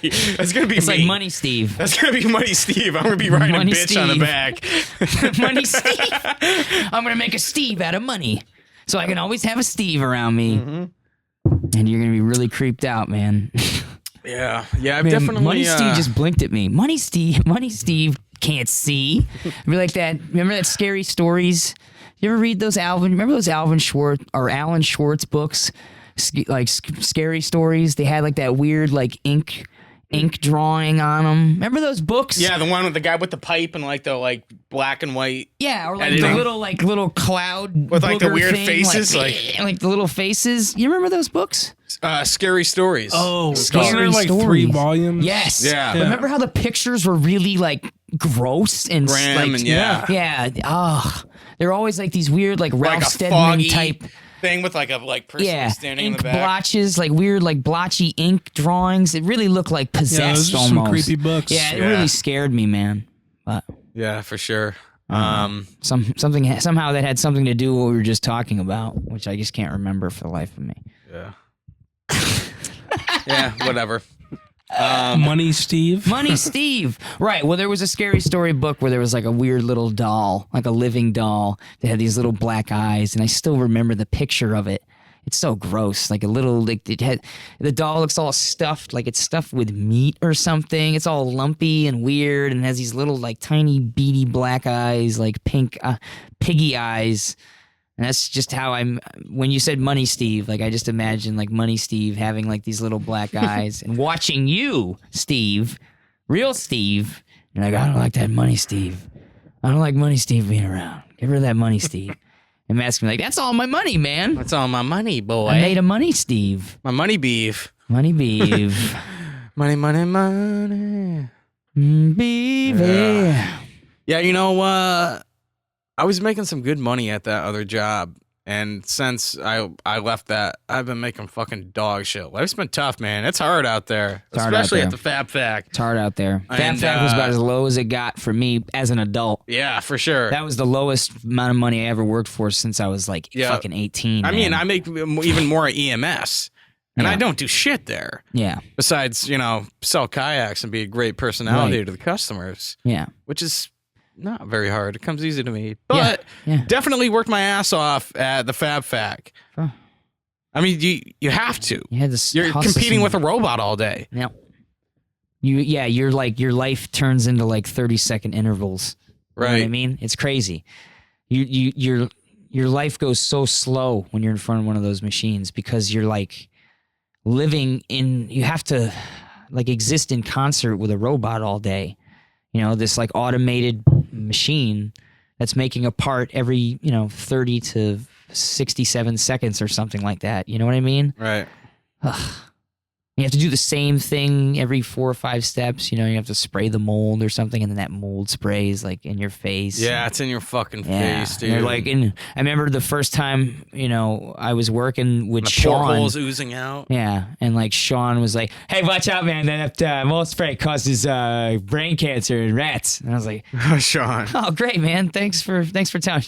Yeah, no problem. Just keep just watch out for the mist. I was like, "Yeah, thanks." You have to use that shit every day. There's that other guy that worked in the machine room with the dark hair. And like every time I'd like go to sit down at lunch, like he always had this weird fucking look on his face. Like I go and sit down and he'd like look up and I'm just like, which guy? The one with the goatee and the hat? Yeah, the fucking that was hat. Little Rich. Yeah, Little Rich. Yeah. He I didn't have anything against him. That dude was like a huge fucking stoner or something, man. Yeah, he must have always been stoned because he was always fucking awkward when I was around him. He was always complaining about something, like in the lunchroom, but like had a newspaper in his hand, like, believe this these shit? fucking guys, man. These fucking guys are doing this to this fucking guy. The fucking 344 local union, man. They're trying to cut ties with these guys and blah, blah, blah. You fucking believe that? What a fucking bunch of bullshit. I saw my fucking wife, and she was over there with fucking Ray. That's all. I don't know. Fucking Ray. But he was, I guess, I guess he smoked weed, and a couple of the other guys in the design room. Funny. That Mike guy or whatever. I guess they all burn or whatever. Yeah. So it's sort of, I don't know if you've encountered people when you work with someone who smokes weed, and you both don't know that you smoke weed, and you're kind of like trapped behind glass. You both don't know, you're both behind like little glass windows, kind of like wondering, looking at, almost like peering through the shades of your soul. Like, what's going on over there? What's this guy all about? Why is he acting so weird? Because you're paranoid and he's paranoid. And then one day, like somebody let something drug related slip and you're just kind of like, yeah. And then they're just like, oh yeah? Oh, you smoke? Yeah. And then all of a sudden all the tension disappears. Right. You guys start giggling and laughing about stuff you probably didn't think you'd talk about before. Sure. And then one guy like opens up a conversation like, oh, hey man, remember Rocko's Modern Life when we were kids? And be like, oh yeah, I smoke weed too. It's funny how let's talk about old cartoons and spin our wheels. Right. Yeah. Funny how things come up after you break that barrier. Yep. But I know, I remember there were times I thought somebody, why they must hate me or something. And they're just like, no, I was really bugged out. I was just trying to figure you out. Thought you were a cop. I got that a lot. Yeah. Before I grew a beard. I was, I guess I got that serious face, I guess. That Asian face. That's what Police. Megan said I had. Asian face, I guess. It's like somehow like a serious, more kind of austere face, I guess. I look like I'm angry. Is it racist? Is that racist? Why would that be racist? I don't know. I'm repeating things, and sometimes I repeat things that I shouldn't repeat. I've done it since I was a child. I just don't see it. Wait, hold on. Are you insinuating that because sometimes you have an angry face that comes off as a racist? No, that Asian people look The angry. term Asian face? Asian face. Oh, really? The term Asian face, is that offensive? Yeah, that's definitely That's racist. probably offensive. That's probably that's probably pretty offensive. Sorry, everybody. I won't. Sorry, Matt. I'm not going to make any What are you promises. gonna do? I'm not going to make any promises I can't keep. I don't hate Asian people at all. I don't hate anybody really. I just hate assholes and dirtbags. Yeah, they come from all areas, All shapes and sizes, all colors of the rainbow, all different types. all different types. That's for sure. Yep, I see quite a fair bit of them in my day-to-day job. Yeah. Yeah, whether on the road or on the job itself, I encounter a lot And everyone of weird... kind of has that potential to be it sometimes, with the exclusion of Beeve here. He's never been an asshole at all. Beeve is No, Beeve, you're the never. man. Steve never had to be an You're the asshole man, to Beeve. anybody. But Not yet. for the most part, we all kind of have that potential. But if you realize it and try to keep it in check, which I try to, because we've all had our moments. You know what I mean? Like, I don't know. I guess the point I'm trying to make is that some people are just blatant assholes, and I can tell you, working in retail now, like part time, dumbasses, man. it's Dumbasses. real, man. Like movie style assholes. Yeah, like you've seen they it, come right? in all the fucking time, dude. You get And it with retail. Oh yeah, like oh man, it's fucking unbelievable sometimes. Just the rudest fucking people. Like, who are you? Yeah. Like, who the fuck are you? And why do you feel so entitled to be an asshole? The only reason you're being an asshole right now is because we're in public and I'm wearing a fucking goofy blue name tag and trying to sell you running shoes and fucking kayaks. If we were fucking outside of here and you fucking saw me, you and not because I'm a huge intimidating dude, but just in general, you would not come up to me and be intimidating like that. Like, some people, like, once they're inside the bubble or the security blanket, so to speak, they'll just unleash that asshole. Yeah. I deal with assholes every day, man. Yeah, we all do. Crazy assholes. We that all do. Make me Speaking of which, put tarps over never mud. mind.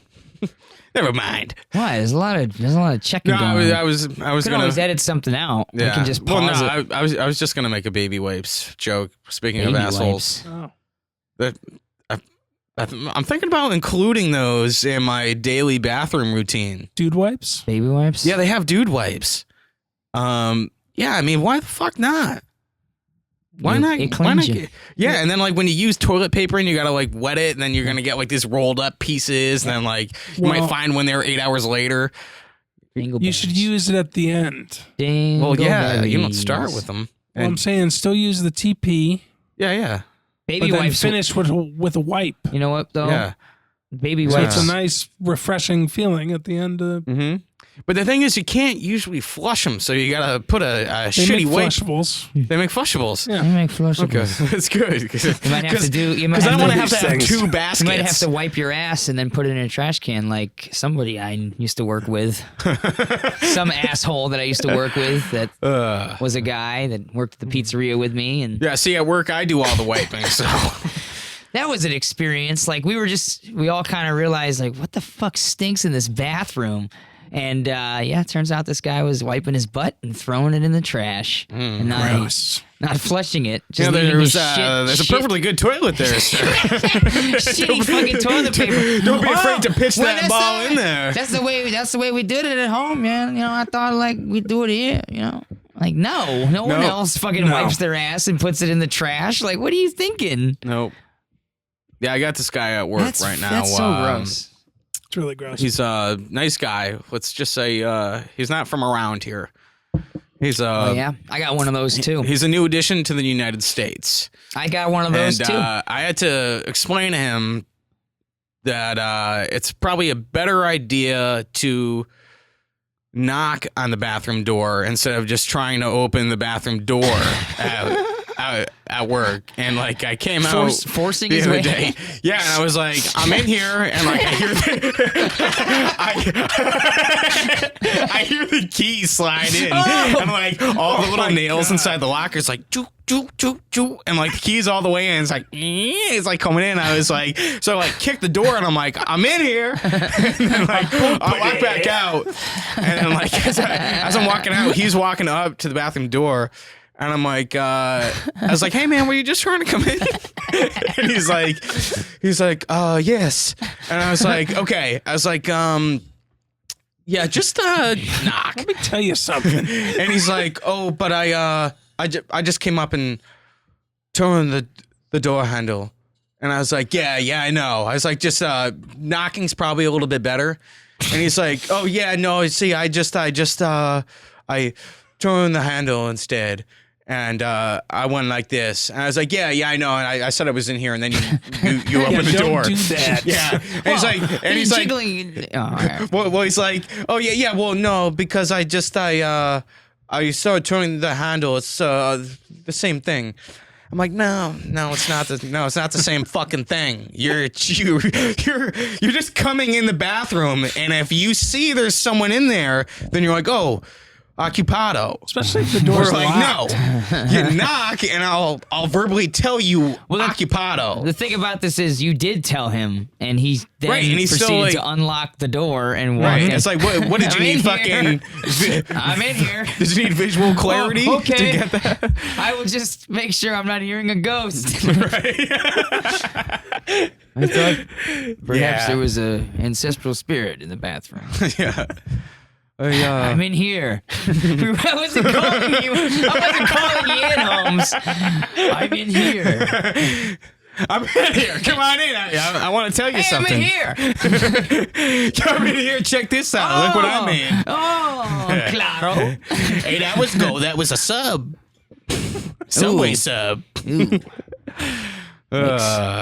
Yeah, that was a turkey parm 8 hours ago, my boy. I just wanted to show you. I haven't had a See ya. Subway. I haven't had Subway in a while. Last time I had Subway, I fucking threw up. Yeah? Yeah. I had a... Turkey Italiano melt. Yeah, I had a Barfed. spicy Italian a few hours ago. I was actually on the phone with B when I was getting it. Watch it. You were. Yeah, it was delicious. Very, very good indeed. Great. Yeah, Swiss cheese, toasted. Toasted. What kind of bread? I was good. What? Flatbread. Flatbread? No. I took the the fat kid's flatbread, choice. the, I took the Italian bread. Italian bread. Foot long. Mm. Swiss cheese, which they stopped using for a while, but they brought it back, so good Great. for them. Yeah, really. Jalapenos, onions, spinach, My long night is over. a little bit of Southwest sauce. Oh. And I'm going to go to the gym a little later. I'm going to continue to burn that off. Cool. Yeah. For show. Yeah. For show. For show. You know, I love cooking. I've been eating pretty good lately. Yeah. Yeah, with the exception of the Italian bread I just had on that. I've been keeping Cheers. the carbs down pretty good. And by down, I mean away from my diet. Out of your mouth. Yeah, out of my mouth. Yeah, I've been trying to get my body fat down so that there's nothing hiding in there for this job, so to speak. Yeah. So Yeah, that's why I'm chugging on this gallon of water here too. So did you you got an appointment? Not for that, but I have the interview. I have the Okay. interview coming up, All right. and So yeah, I'm excited about it. It's definitely going to be a game changer. It's going to, it's just good in every way. It's a solid career. It's going to allow me to become goal oriented.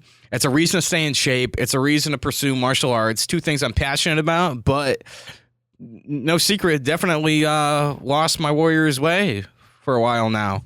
I I don't know. You still seem to have the mindset for it. I No, think I you've do. never I- lost your focus for it or your hope for it. You never. That's the one thing is like you've always had hope. My that you're mind's gonna good, but discipline yourself again. right. But I definitely let my body go for a while. Yeah, but you I think certainly. that was. But you've always upheld an ideal, and even when you were in your darkest part, I feel like even that darkness was part of your own dissatisfaction with yourself. You know what I mean? Right. Like you certainly were like, you definitely were vocal about it from time to time. Like I fucking suck. You know? I remember I'd see some of that. You remember I coined that term like the fucking the darkness. It was just like the dark. You would slip off into the darkness, and I definitely went down a dark path for a while. Yeah, man. Not and not even like substance abuse wise, because I've never really been well, that we don't way. have to. We don't No, have to no, kind no, of get no, into no, that. You know, it's not like, we're not getting into that. I just want to. And we don't. And also, I'm putting a Going in- disclaimer on it.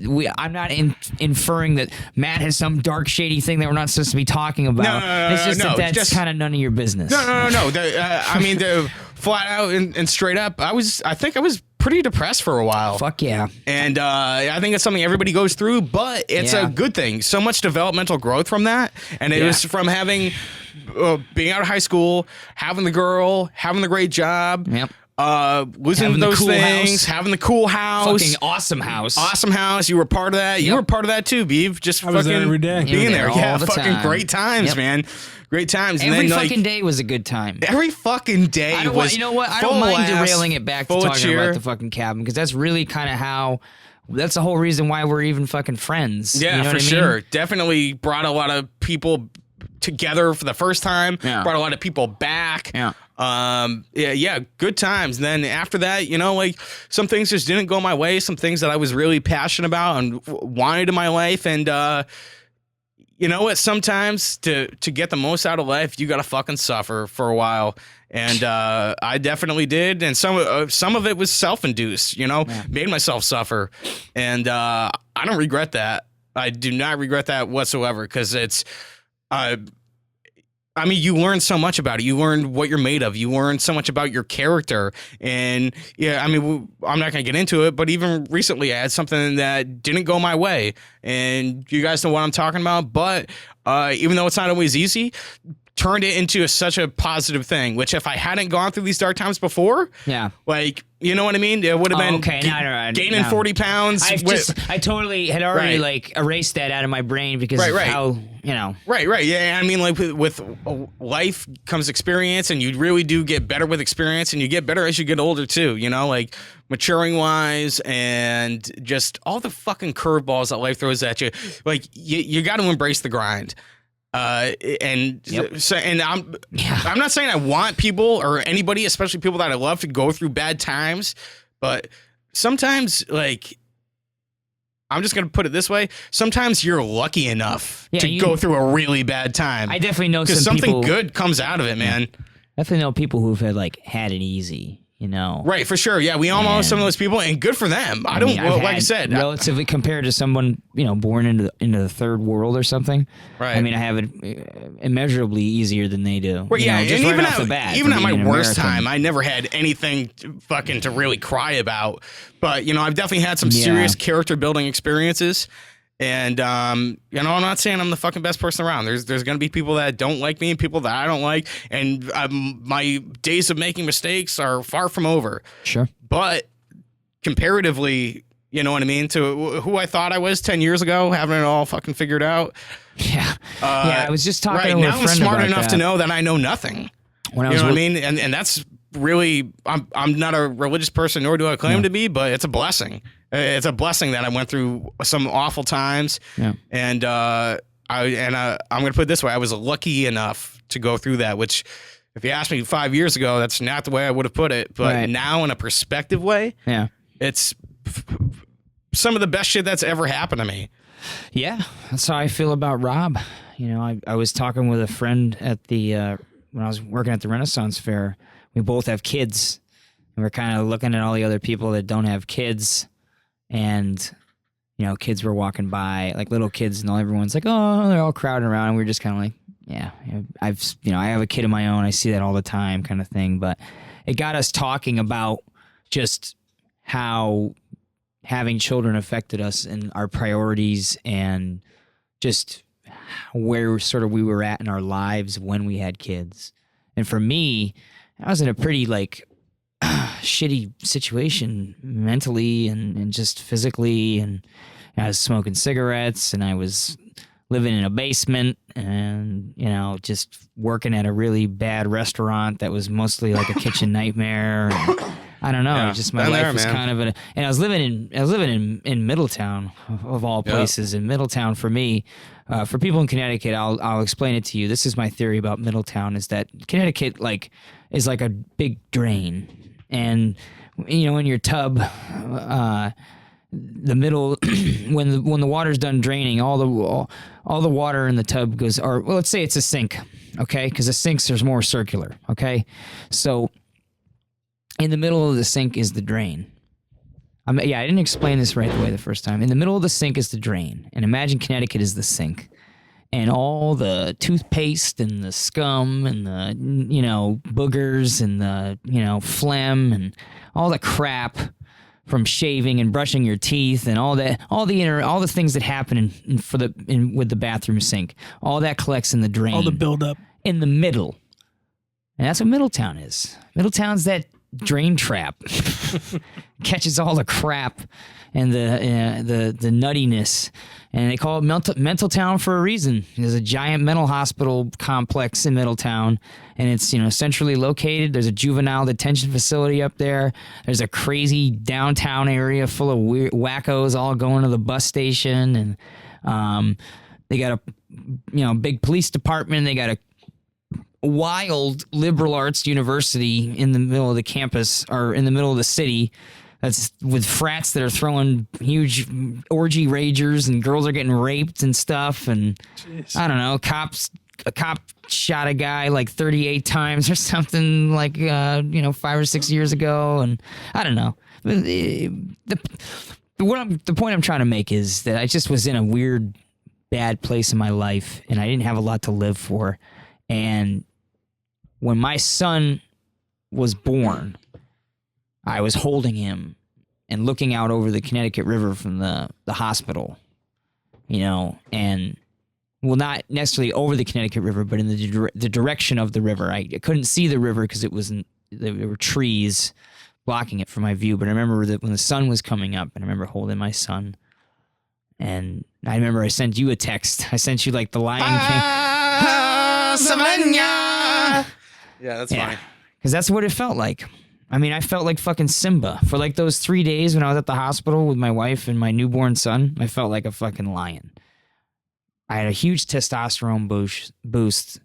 I was so proud. I was so happy. And I just was filled with like so much like appreciation for life. I mean, my son was born cesarean. And Missy had been in labor all day, and the doctors couldn't figure out why, you know, it was taking her so long. And, we ended up, she was on the what's it called? The epidural. You know, she got it pretty early because of the pain she was experiencing, which we found out later was because he was posterior facing. Rob wasn't facing like up towards Missy's belly button. He was like facing away towards her spine, which is opposite of where he's supposed to be. It puts a lot of pressure on the lower back. And that's what Missy was going through. She had a lot of pain there. And they couldn't really, they were trying to induce her, and it wasn't happening. So what they had, too much time had passed, and Rob had to be born. You know, Missy was reaching a point where the medicine was really kicking in, and it was going to be dangerous for the baby's heart rate if he wasn't born, you know? So they had to do a cesarean section. So I had to go into an operating room with Melissa, and she was, out on an operating table, and they put a big screen up, and they had to cut her open and take the baby out. And I remember, we didn't really know what was going on. And I just holding her hand, and I was singing, I sang Bob Marley to her. What's that one? I Shot the Sheriff? No, I Shot the Sheriff. It was, Is This Love? We'll share the shelter, like that. And everybody in the operating room was like, wow, this is pretty cool. And so I was like holding her hand, and they're like, all right, here he is. And because we were so worried about it, and just they hold him over the curtain and they just held him like a little puppet and they like jiggled him and he was just like, and then it's all purple. He looked like one of the California raisins. Yeah. You know, he was like just this weird, like wrinkly purple face. He had like a cone. His head was all coned from being like pushed against the birth canal. And they, they clipped him, they wrapped him up, they handed him to me. They're like, all right, Dad. And they brought me over and we put him on the little scale. And, he's like, just like this mewling little insect, really. He was just like a little tiny thing. I'm even just remembering it now. Just like, oh, man, that was my son. Just this tiny, tiny, tiny little baby, little purple cone head thing. Sort of looked like Missy's dad, And like just right then and there, that's when the computers imagine, remember that new Tron movie when they go into the arcade and all the arcade machines are under dust jackets? Yeah, did you see the new Tron? Yeah. All the machines are under dust jackets and then the power comes on underneath the dust jackets. Mm-hmm. That's sort of what it was like.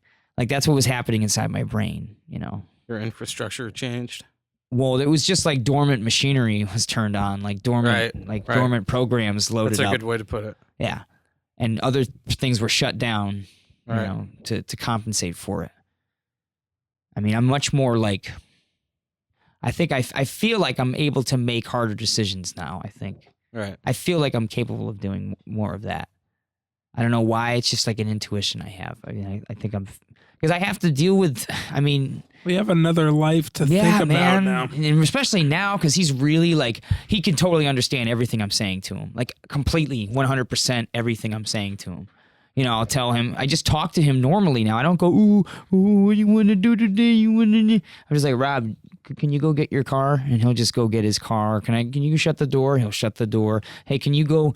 The other day, I was like, do you want to carry your toys? He's like, yeah. I'm like, all right, carry your toys. Like, come with me. And he just like grabs his big toy bucket and walks with me. He's a great kid. Like he already knows all that stuff. Like he's very, he picks up on all of it, to the point where like now if I overreact to something, he gets really upset. Like he'll be like, he'll kind of like be like, why is Daddy so mad at me? And I tried, and then I remember I'm like, no, you have to get really like, you have to start explaining things better to him, so that we don't have those reactions where he's just like, why is he so mad? So right. You learn so much every day. You're checking yourself every day, moment by moment by moment with a kid. It's nuts. It's really character building. Yeah, that's good. I mean, I don't even think I have good character, not by a long shot. I have so much work to do. I'm so like. I'm not worried about it. Rob's in good hands. But you socially you carry so much residue from what you were doing. Just he's only 2, so I'm still kind of like trying to change gears into not cursing all the time. From your former life, to just kind of life as a father. Right. I definitely think he's gonna. If I plan on having more kids, but I definitely think he's gonna be pretty real. Right. He's already seen some things. So, not saying anything bad's going on. I'm just saying, he's a tough kid. Mm-hmm. He's a tough kid. Fell a lot. Yeah. Yeah. He's always getting bumped. Going to the trial phase. It's because it's our trial phase in a way, he poor guy. Like he's the first edition. We're just sort of like, oh, still like, working the bugs out. This isn't working. Like, whoa, sorry, Rob. Oops. Sometimes he's like the oops guy. Like, oops, we should have done that. Like, all right, we'll try again. Maybe we'll do it this way this time. Yeah. He's in good hands, ladies and gentlemen. It's just funny nothing to worry about. Funny stuff. Just funny stuff. Funny kid stuff. Like leaving baking soda out where he can grab it, and how he just runs around the house with a box of baking soda and covers the whole house in baking soda. Or, when he draws on the walls with markers, or when any of that stuff occurs. And it will occur. It's inevitable. Man, does it happen a lot. Just think back to when you were a kid. Oh, man. Yeah, I was just as bad, probably. Yeah. If not worse. Yeah, I definitely did some bad things as a kid. Bad things as a kid. Some bad things as an adult. Yep. So there's some fights this weekend. Is there? UFC, little Dan Henderson, Vitor Hendo Belfort, Belfort. number Wow. 3. 3. 3. Yes. When's the last time they fought? 2 years ago, Oh, really? 2013. I'm trying to remember. I probably saw it. When they were both on Belfort's- TRT. Yeah, Belfort's TRT phase. Did Same with Hendo. Hendo win? Yeah, no, Hendo did not win their second bout. Even though I think he definitely got fucked up Yeah. bad, but he was not out. No.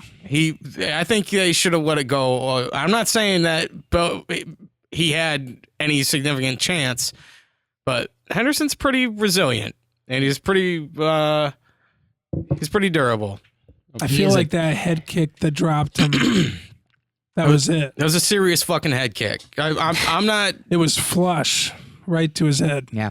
right. Like there was no blocking it. But he's like a blockhead And it guy. dropped him right away. Yeah, but look at the fucking Pat Barry Congo fight. This is Yeah. Dan Henderson. Dan Henderson hasn't been What's going out on cold. with Pat Barry, huh? Pat Barry was like your He guy. might be done. You're like, Pat Barry, man. Pat Barry. Pat Barry was the man. I liked him because of his fighting style. And Kickboxing. the shin kicks. Shin kicks. You know, I like some shin kicks. Yeah, Pat's been getting knocked out though. He was getting knocked out in kickboxing recently. Oh, yeah. Yeah. So What's going on with the Glory? Has there been a Glory lately? They're No, done with Glory's- Spike. Huh? No, yeah, he's done. Yeah, they're done with Spike. So where are they getting play online? They're not going to get any play. That's probably the end Yeah. of Glory, Yeah, that's unfortunately. probably the end. Come on. They were getting horrible ratings. Like Spike dropped them.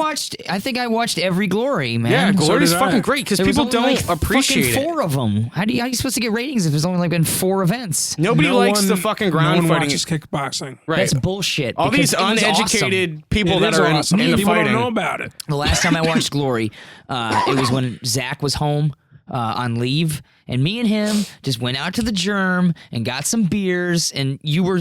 I think either one of you guys had said, "Oh yeah, there's Glory on tonight." Yeah. We might have ended up watching it over somebody's place. But anyway, we were at the Germ, and what's her name? Monica was working. We're like, look, we have the remote because she knows us.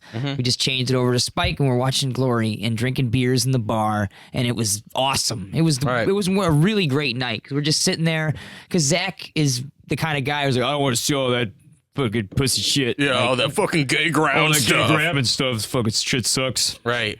So it was great. It was great. They're just Good times. It was a good uneducated. time. Yeah, But- people as don't the know fight about game. it, and But it's funny because I understand. I'm the same way, but again, kickboxing was so awesome. well, people will complain about MMA. They'll be like, when it goes to the ground, they'll be like, "Oh, why are people wrestling on the ground?" Well, watch kickboxing. That's everything you want to see in MMA, but no ground. right, and it's always like punching to the. It's always Yeah, people it's trying to get always punched action. in the head. And there's It's so always many action. knockouts. When they so clinch many up, they fucking break 'em. knockouts. Dude, I saw Tyrone Sprong break his leg. It was Yeah. crazy. Yeah. It was like, Anthony Anderson oh! Silva And style. didn't it happen like to somebody else too? Didn't someone else break a bone in that event? Or there was like a really nasty Oh, knockout. I think there was like, I don't know. There was something that happened. Was Sprong fighting Gohan Saki. Gohan Saki? Oh my! Yeah, didn't Saki knock the shit out of the guy? The first guy he fought, he like beat the guy in like a minute or something. Yeah, so he it was all some like sort fresh. of tournament. Yeah, Yeah, he that was was all it. fresh, and Sprong had like a fucking 20-minute fight or something, didn't he? Somebody was like, was not. I think fresh. those are 2 different events. Sure. Yeah, I don't think that was a I thought it was the same. that was a tournament. tournament. I think that was just a. It was just like single a super with them. fight. Yeah. Those are Maybe. crazy. I may the be wrong about tournament that. nights are crazy. It's like, oh yeah, I don't this guy remember fought like exactly. 3 times. Like what? Yeah. That's cool. I mean, or 2 times. Yeah, and now they were getting horrible ratings, and now they're done with Spike. Yeah. Whatever happened to boxing K1? just doesn't fill the void for me. K1 turned into Glory. Like Masato. Glory got all the K1 fighters. Masato got bought out. Right. Yeah, K1 is still around though. yeah, but We gotta find that. We gotta K1 find that intro. Yeah, that's from the, nothing right now. We gotta find the intro for the first K1 event. I am Masato. Hello, I am Masato. Welcome to K1. K1. K1. Yeah, that he was great. That was fucking funny. And did you guys? All right, do you listen to the radio much? Because you don't have to drive. Do I like listen to drive time commute. podcasts. I heard a commercial for Minx the Cabaret Club or whatever in Hartford, and it was like some guy, and he was like, Jesus, what are you doing here? Like, he's like, come down to Mink's Cabaret, and like and then it has like a guy like, yeah, this place is great. Jesus, what are you doing here? And he's like, I love coming to Mink's Cabaret. like they put this big like deep like echoey voice like, Free pool on Fridays. and I couldn't believe what I was hearing. It's like, are you really saying it? Jesus at a strip club? It's he's okay playing because pool? I say it is. Yeah, exactly. And I want to find that because It I won't haven't ruin your heard it marriage. since. I heard it one time, and I Probably on haven't the heard it internet since. somewhere. Huh? Oh, it better be. Yeah. Because it was fucking gold. And I want to hear it and play it on the show so I can prove that it actually We can happened. look for it. Let's pause. Let's take a break.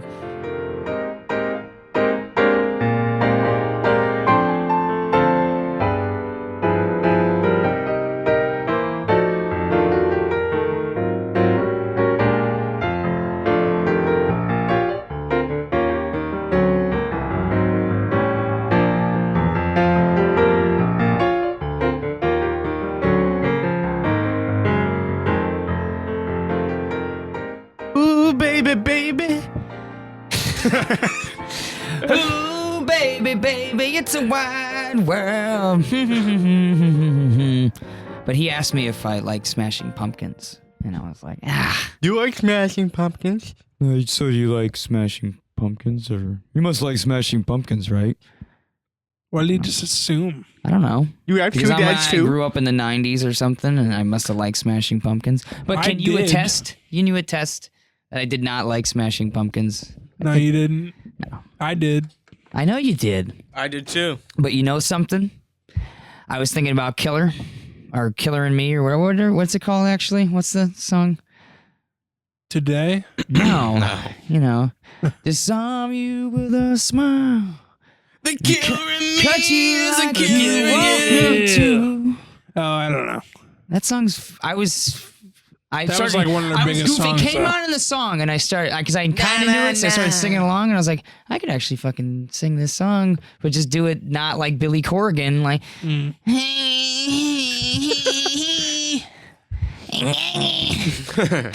Because I always thought he was saying like sodomy is such a part of you. I thought he was saying like sodomy. I was like, what the fuck is this song about? Because like it used to be a little bone. I'm like, oh my god. I used to have such a bad opinion, but then I looked up the lyrics, and it's just about. I think it's about like a murder or something, or it's something about like hurting somebody. But it might be like he might be speaking emotionally, but it's like he's talking about. When that part I thought was sodomy, he was like inside of me Oh, and still inside of you, and I was that's like, close. yeah. Well, the way he says it is like, so you're like, oh, he was abused. Oh, poor Billy Corrigan. Oh, But we should cover that. I'd be down. We could cover that for a song Yeah. for a show. Can I be a part of it? I guess. Sure. I can't sing. I'm not musically inclined Now ever. you can play the spoons. People tell me I can sing, but I get really like nervous. can sing. I You get can definitely nervous. sing. I You get can nervous. sing. You're a man of many voices and voice that talents. You know what I found also? Speaking of singing, I found like a certificate of appreciation from the Winter Concert 1993 or whatever. It's on video. Yeah, it's like appreciation for singing in the Winter Concert. Good job. And I was like, yeah, I remember that. I Yeah, found Rob has a video of us me and Steve singing. front row, baby. You know what I wish we had? chorus. That Mixing video up the from band. like stirring. after Oh. Pet. Huh? Remember when you guys played Pet at the cafe Oh, at school dude, I found that. with all the stuff that happened after? Yes. Well, not all of it, but Wait, what? there's like Am I in it? that was on a different video camera, I think, Was it? or I don't know. You found the video of you guys playing with Sham singing Pet? I found a piece of Jared and his buddy. That guy was a fucking scumbag. Yeah, yeah. Remember when But they were like in the basement, just like freaking out. I don't yeah. know. That's pretty funny. But they found the Dude, video I- camera and they were just filming themselves. Yeah, we had a magical night that night. Yeah, it was right after the concert. We went over to J-Man's. yeah, And had a had quite the evening. quite the evening. Yes. Well, let's just say I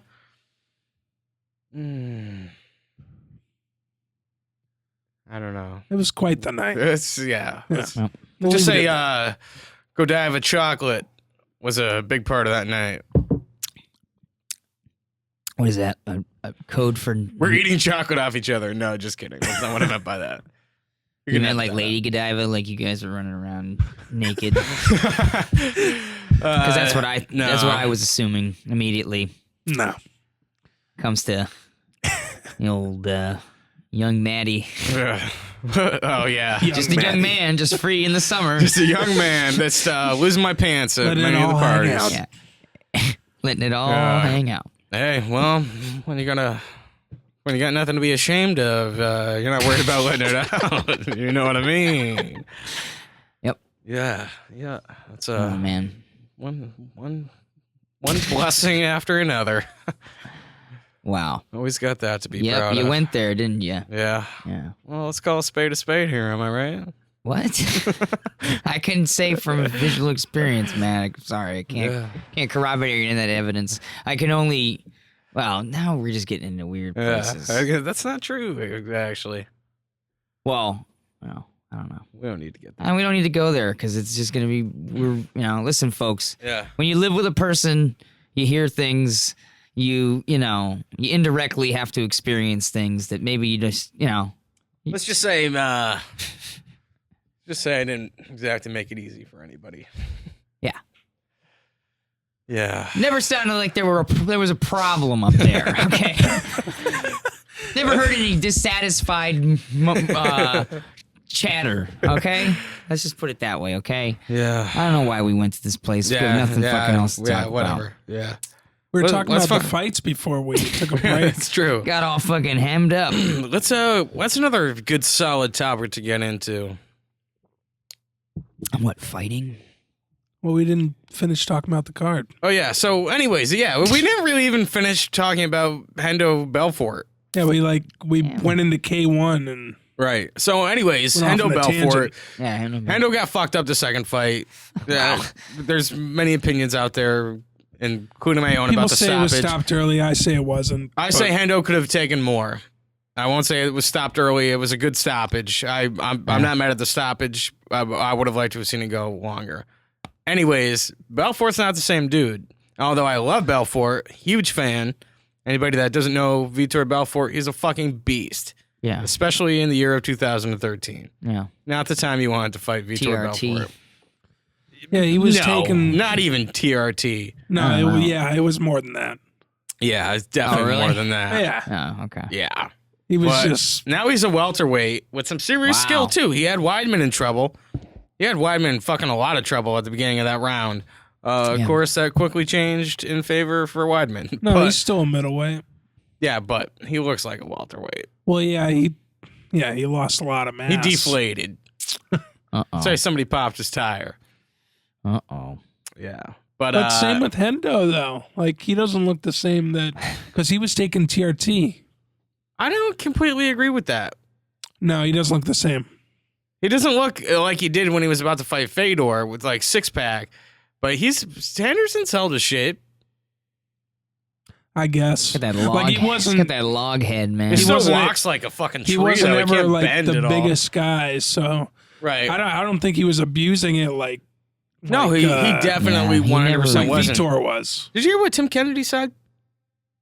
That he'd like to fight him. Yeah, he's coming back. He's going back after all the He'd like to TRT fight the guys. winner. But he's like, yeah, all these cheaters and abusers, and he included Dan Henderson in that. Hendo, I don't agree with I don't that. put Henderson in that I at don't all. agree with that. Yeah. Hendo needed TRT because he's old. Right, and he had like permission to use it, and he was sort of. and his levels weren't off the charts. Like, he Right, wasn't and it fucking wasn't like he- cheating. it wasn't like he like ran from a drug test or like failed a drug test or anything like that. Yeah, he I wasn't mean, abusing it yeah. like Right. Vitor was. yeah. And I think He just Henderson got could- caught it's a up different in the boat. fact that Definitely he tested throw down for with it. Tim He tested Kennedy. for it.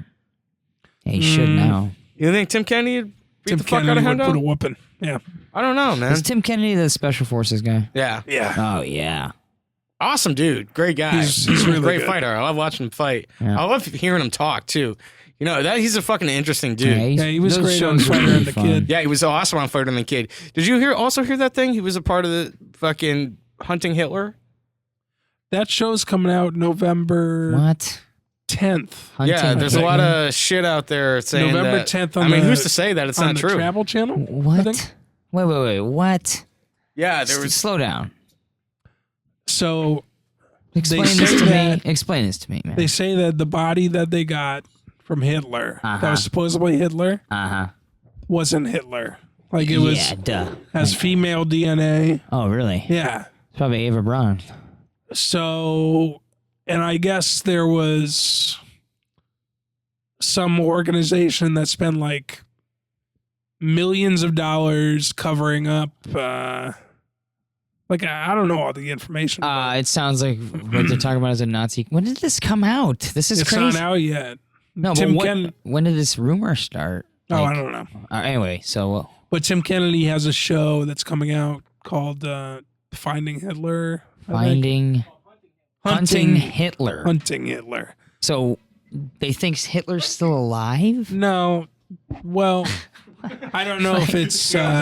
What? I said, hunting.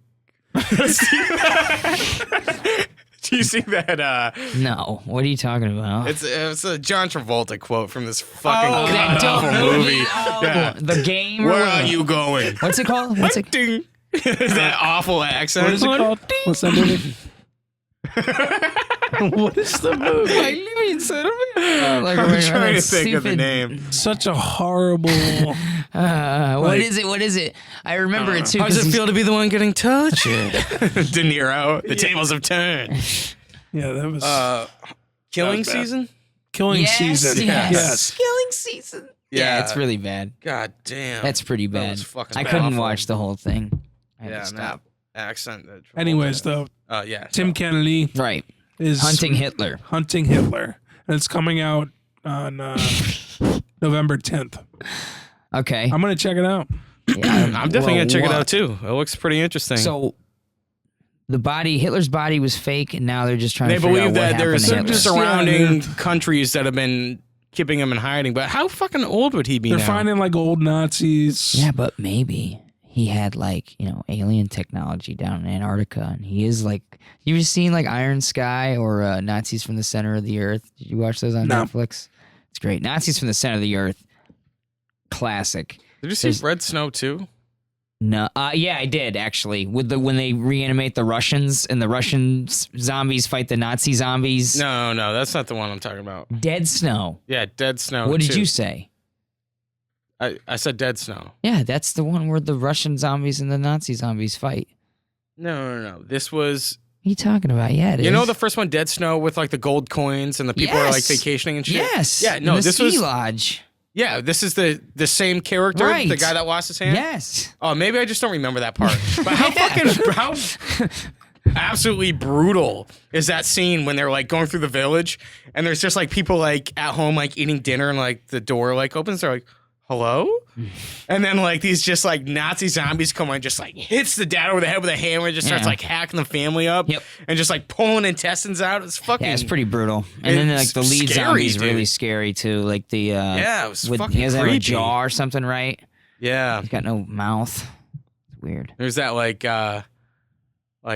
German punk dude, like that's like a normal person. Yeah, That was like a and sidekick. oh yeah, and like Who he might have just been,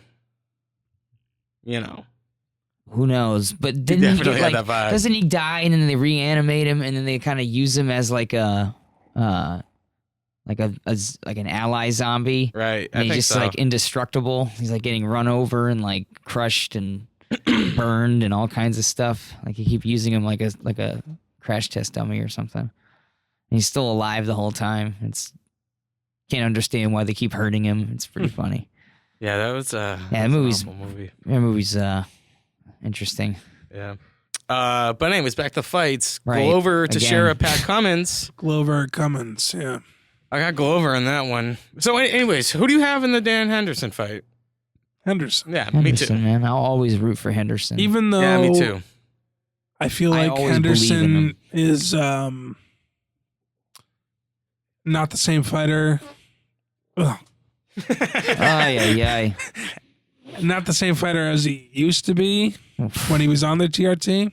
I want to know. He's I know it's coming, and I don't want to know. he's definitely a better fighter than Vitor Off it. off it. Yeah. Like and he's when still they're got that both right hand. off, like he's a better fighter than Vitor. I think when they were both on, I think Vitor was a better fighter because Vitor was abusing it. Certainly more violent. Yeah.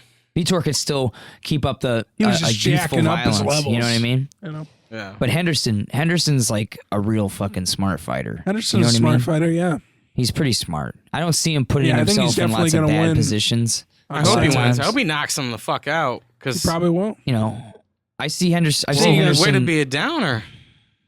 I said he probably will. Oh yeah. Well, then I recount my statement. I always believe in Henderson, man. I mean, I always see him kind of get knocked out in the gunfight. You know what I mean? Like sometimes a guy gets it on.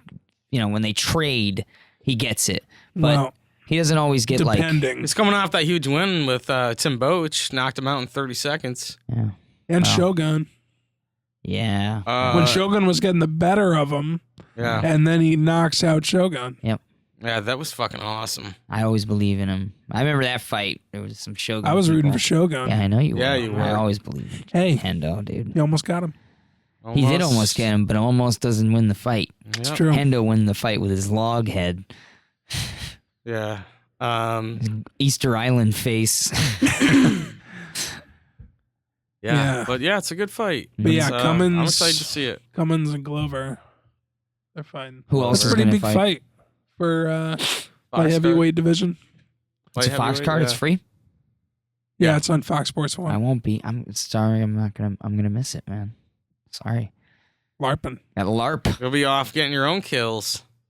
dude. It's gonna be pretty cool because the sun goes down between 5 and 6. So, and game off is at 2 on Saturday night. So that's like 9 hours of darkness. 9 fucking hours of like gameplay happening in total fucking darkness. It's gonna be wild. I don't know what else to say. I got a bunch of shit that I'm gonna be part of this weekend. That's pretty cool plot wise, but I don't know. Hasn't happened yet, so I don't have any cool Sure, you'll have some stories. stories to I'm sure I'll bring have back. some cool Guys, you'll stories, have some some good tales one. from the I LARP. enjoyed the last time you came back, hearing your tales. Yeah, that was a great story. Oh, debauchery the and- assassination one. Yeah. Yeah, it was pretty wild. Like, cause you know, you really had to be. I really had to do it. You know, I really had to like. You had to be didn't in that really character. kill a person, but I basically had to like kill a person. You know, and I don't know. It was kind of a rush. I'm sure in the moment it's as real as it could Well, possibly no, be. it's not like I really, you know, I'm trying to explain for the Yeah, but no, audience. like, It as wasn't far like I was as like, yeah, I almost killed a the person. espionage goes. No, But yeah, even though definitely, like, you're- the whole you're acting, espionage but like aspect- you're so into that You're character right. that right. it's Yeah. know. I was like, You okay, did do I that. have You a pulled it mission. off. You know, I have a mission here. I have to Right. kill her. Exactly. It was like It's not like carrying there was a out the mission. predetermined outcome. Like you Carrying out the made that mission. happen Yeah. by being stealthy as your character. You know, it was cool. Some of those Don Shipley documentaries, or Don Shipley things with the Navy SEAL stuff. He shows these clips from old History Channel like Navy SEAL documentaries, and there's this old like the Master Chief or whatever. You know, he's on there like talking about being a Navy SEAL. You know, and he's like, I don't have any regrets. Carried out all my missions. You know, took care of all my targets. In fact, my only regret is I had a few. I didn't have enough targets to engage. Like I just lived my life moving forward. You know, let's keep going. Don't look back, sort of thing. And I was like, you know, I get it. Yeah. That's kind of how I looked at that situation. I was like, I was able to do it, and I actually would look forward to doing it again, like trying to assassinate a player. It was very challenging. You really had to bullshit them. Right. Because they know you're not one of them. Make 'em believe. They know right away, right off the bat. They're like, oh, this guy's a cast member. Look out. Like, they could be up to anything. And a lot of people I don't think had seen that even happen before. Like, someone get taken out in the middle of town because, you know, she was like, oh, now I don't trust cast at all. Like, I was really naive because no one really tried that shit I mean, she knew she had a price on her head, but no one had the fucking balls to like try to take her out in the middle of the fucking town, like right next to the bar, right in front of everybody, you know? But I managed to do it. Just waited until finally I had enough of I was out of the line of sight of enough people where I could actually carry it out, you know? And that to me, I still like get jitters thinking about the amount of like patience I had to have, and because it was like hunting, really, you know? Hunting. I'm hunting. How does it feel to be tortured? How does it feel to be the one getting tortured? How does it feel to be the one getting tortured? Playing UFC and quoting that movie. Did you ever see Battlefield Earth? He was fucking terrible in that movie, Oh my too. god! I saw the movie in He's had a theaters lot of at terrible roles. Was Teddy he, Fellini's birthday party. Oh, you saw it at a birthday party? Yeah, we went to go see Battlefield Earth. I'm pretty sure I just farted the whole time and entertained myself. I had to.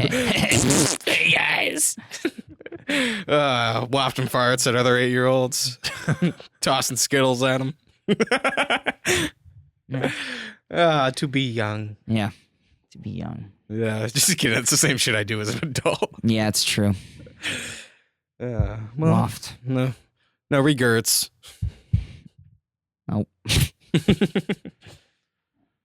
don't know. Yeah, You know, we've had, that's probably a good place to stop it, yeah. you know, but we definitely could have much more to talk about. Oh yeah, we'll do it again Yeah. for sure. This has been great. yeah. I'm ashamed I waited so long to do this. Don't be ashamed. Good times. Don't be ashamed. I'm not really. I lied. No, you could be a regular guest. It's not a big deal. Thank you. I would enjoy that. Yeah. But yeah, A big return. yeah, it was a big return, and there'll be more to come. It's good. Fuck you, haters. Yeah. You know who you are. You know who you are. You know who you are, You know who you are, you motherfuckers. fucking turd burglar. Yeah. All right? Keep hating. Keep hating. Keep hating.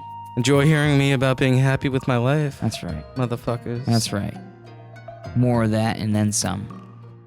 Peace.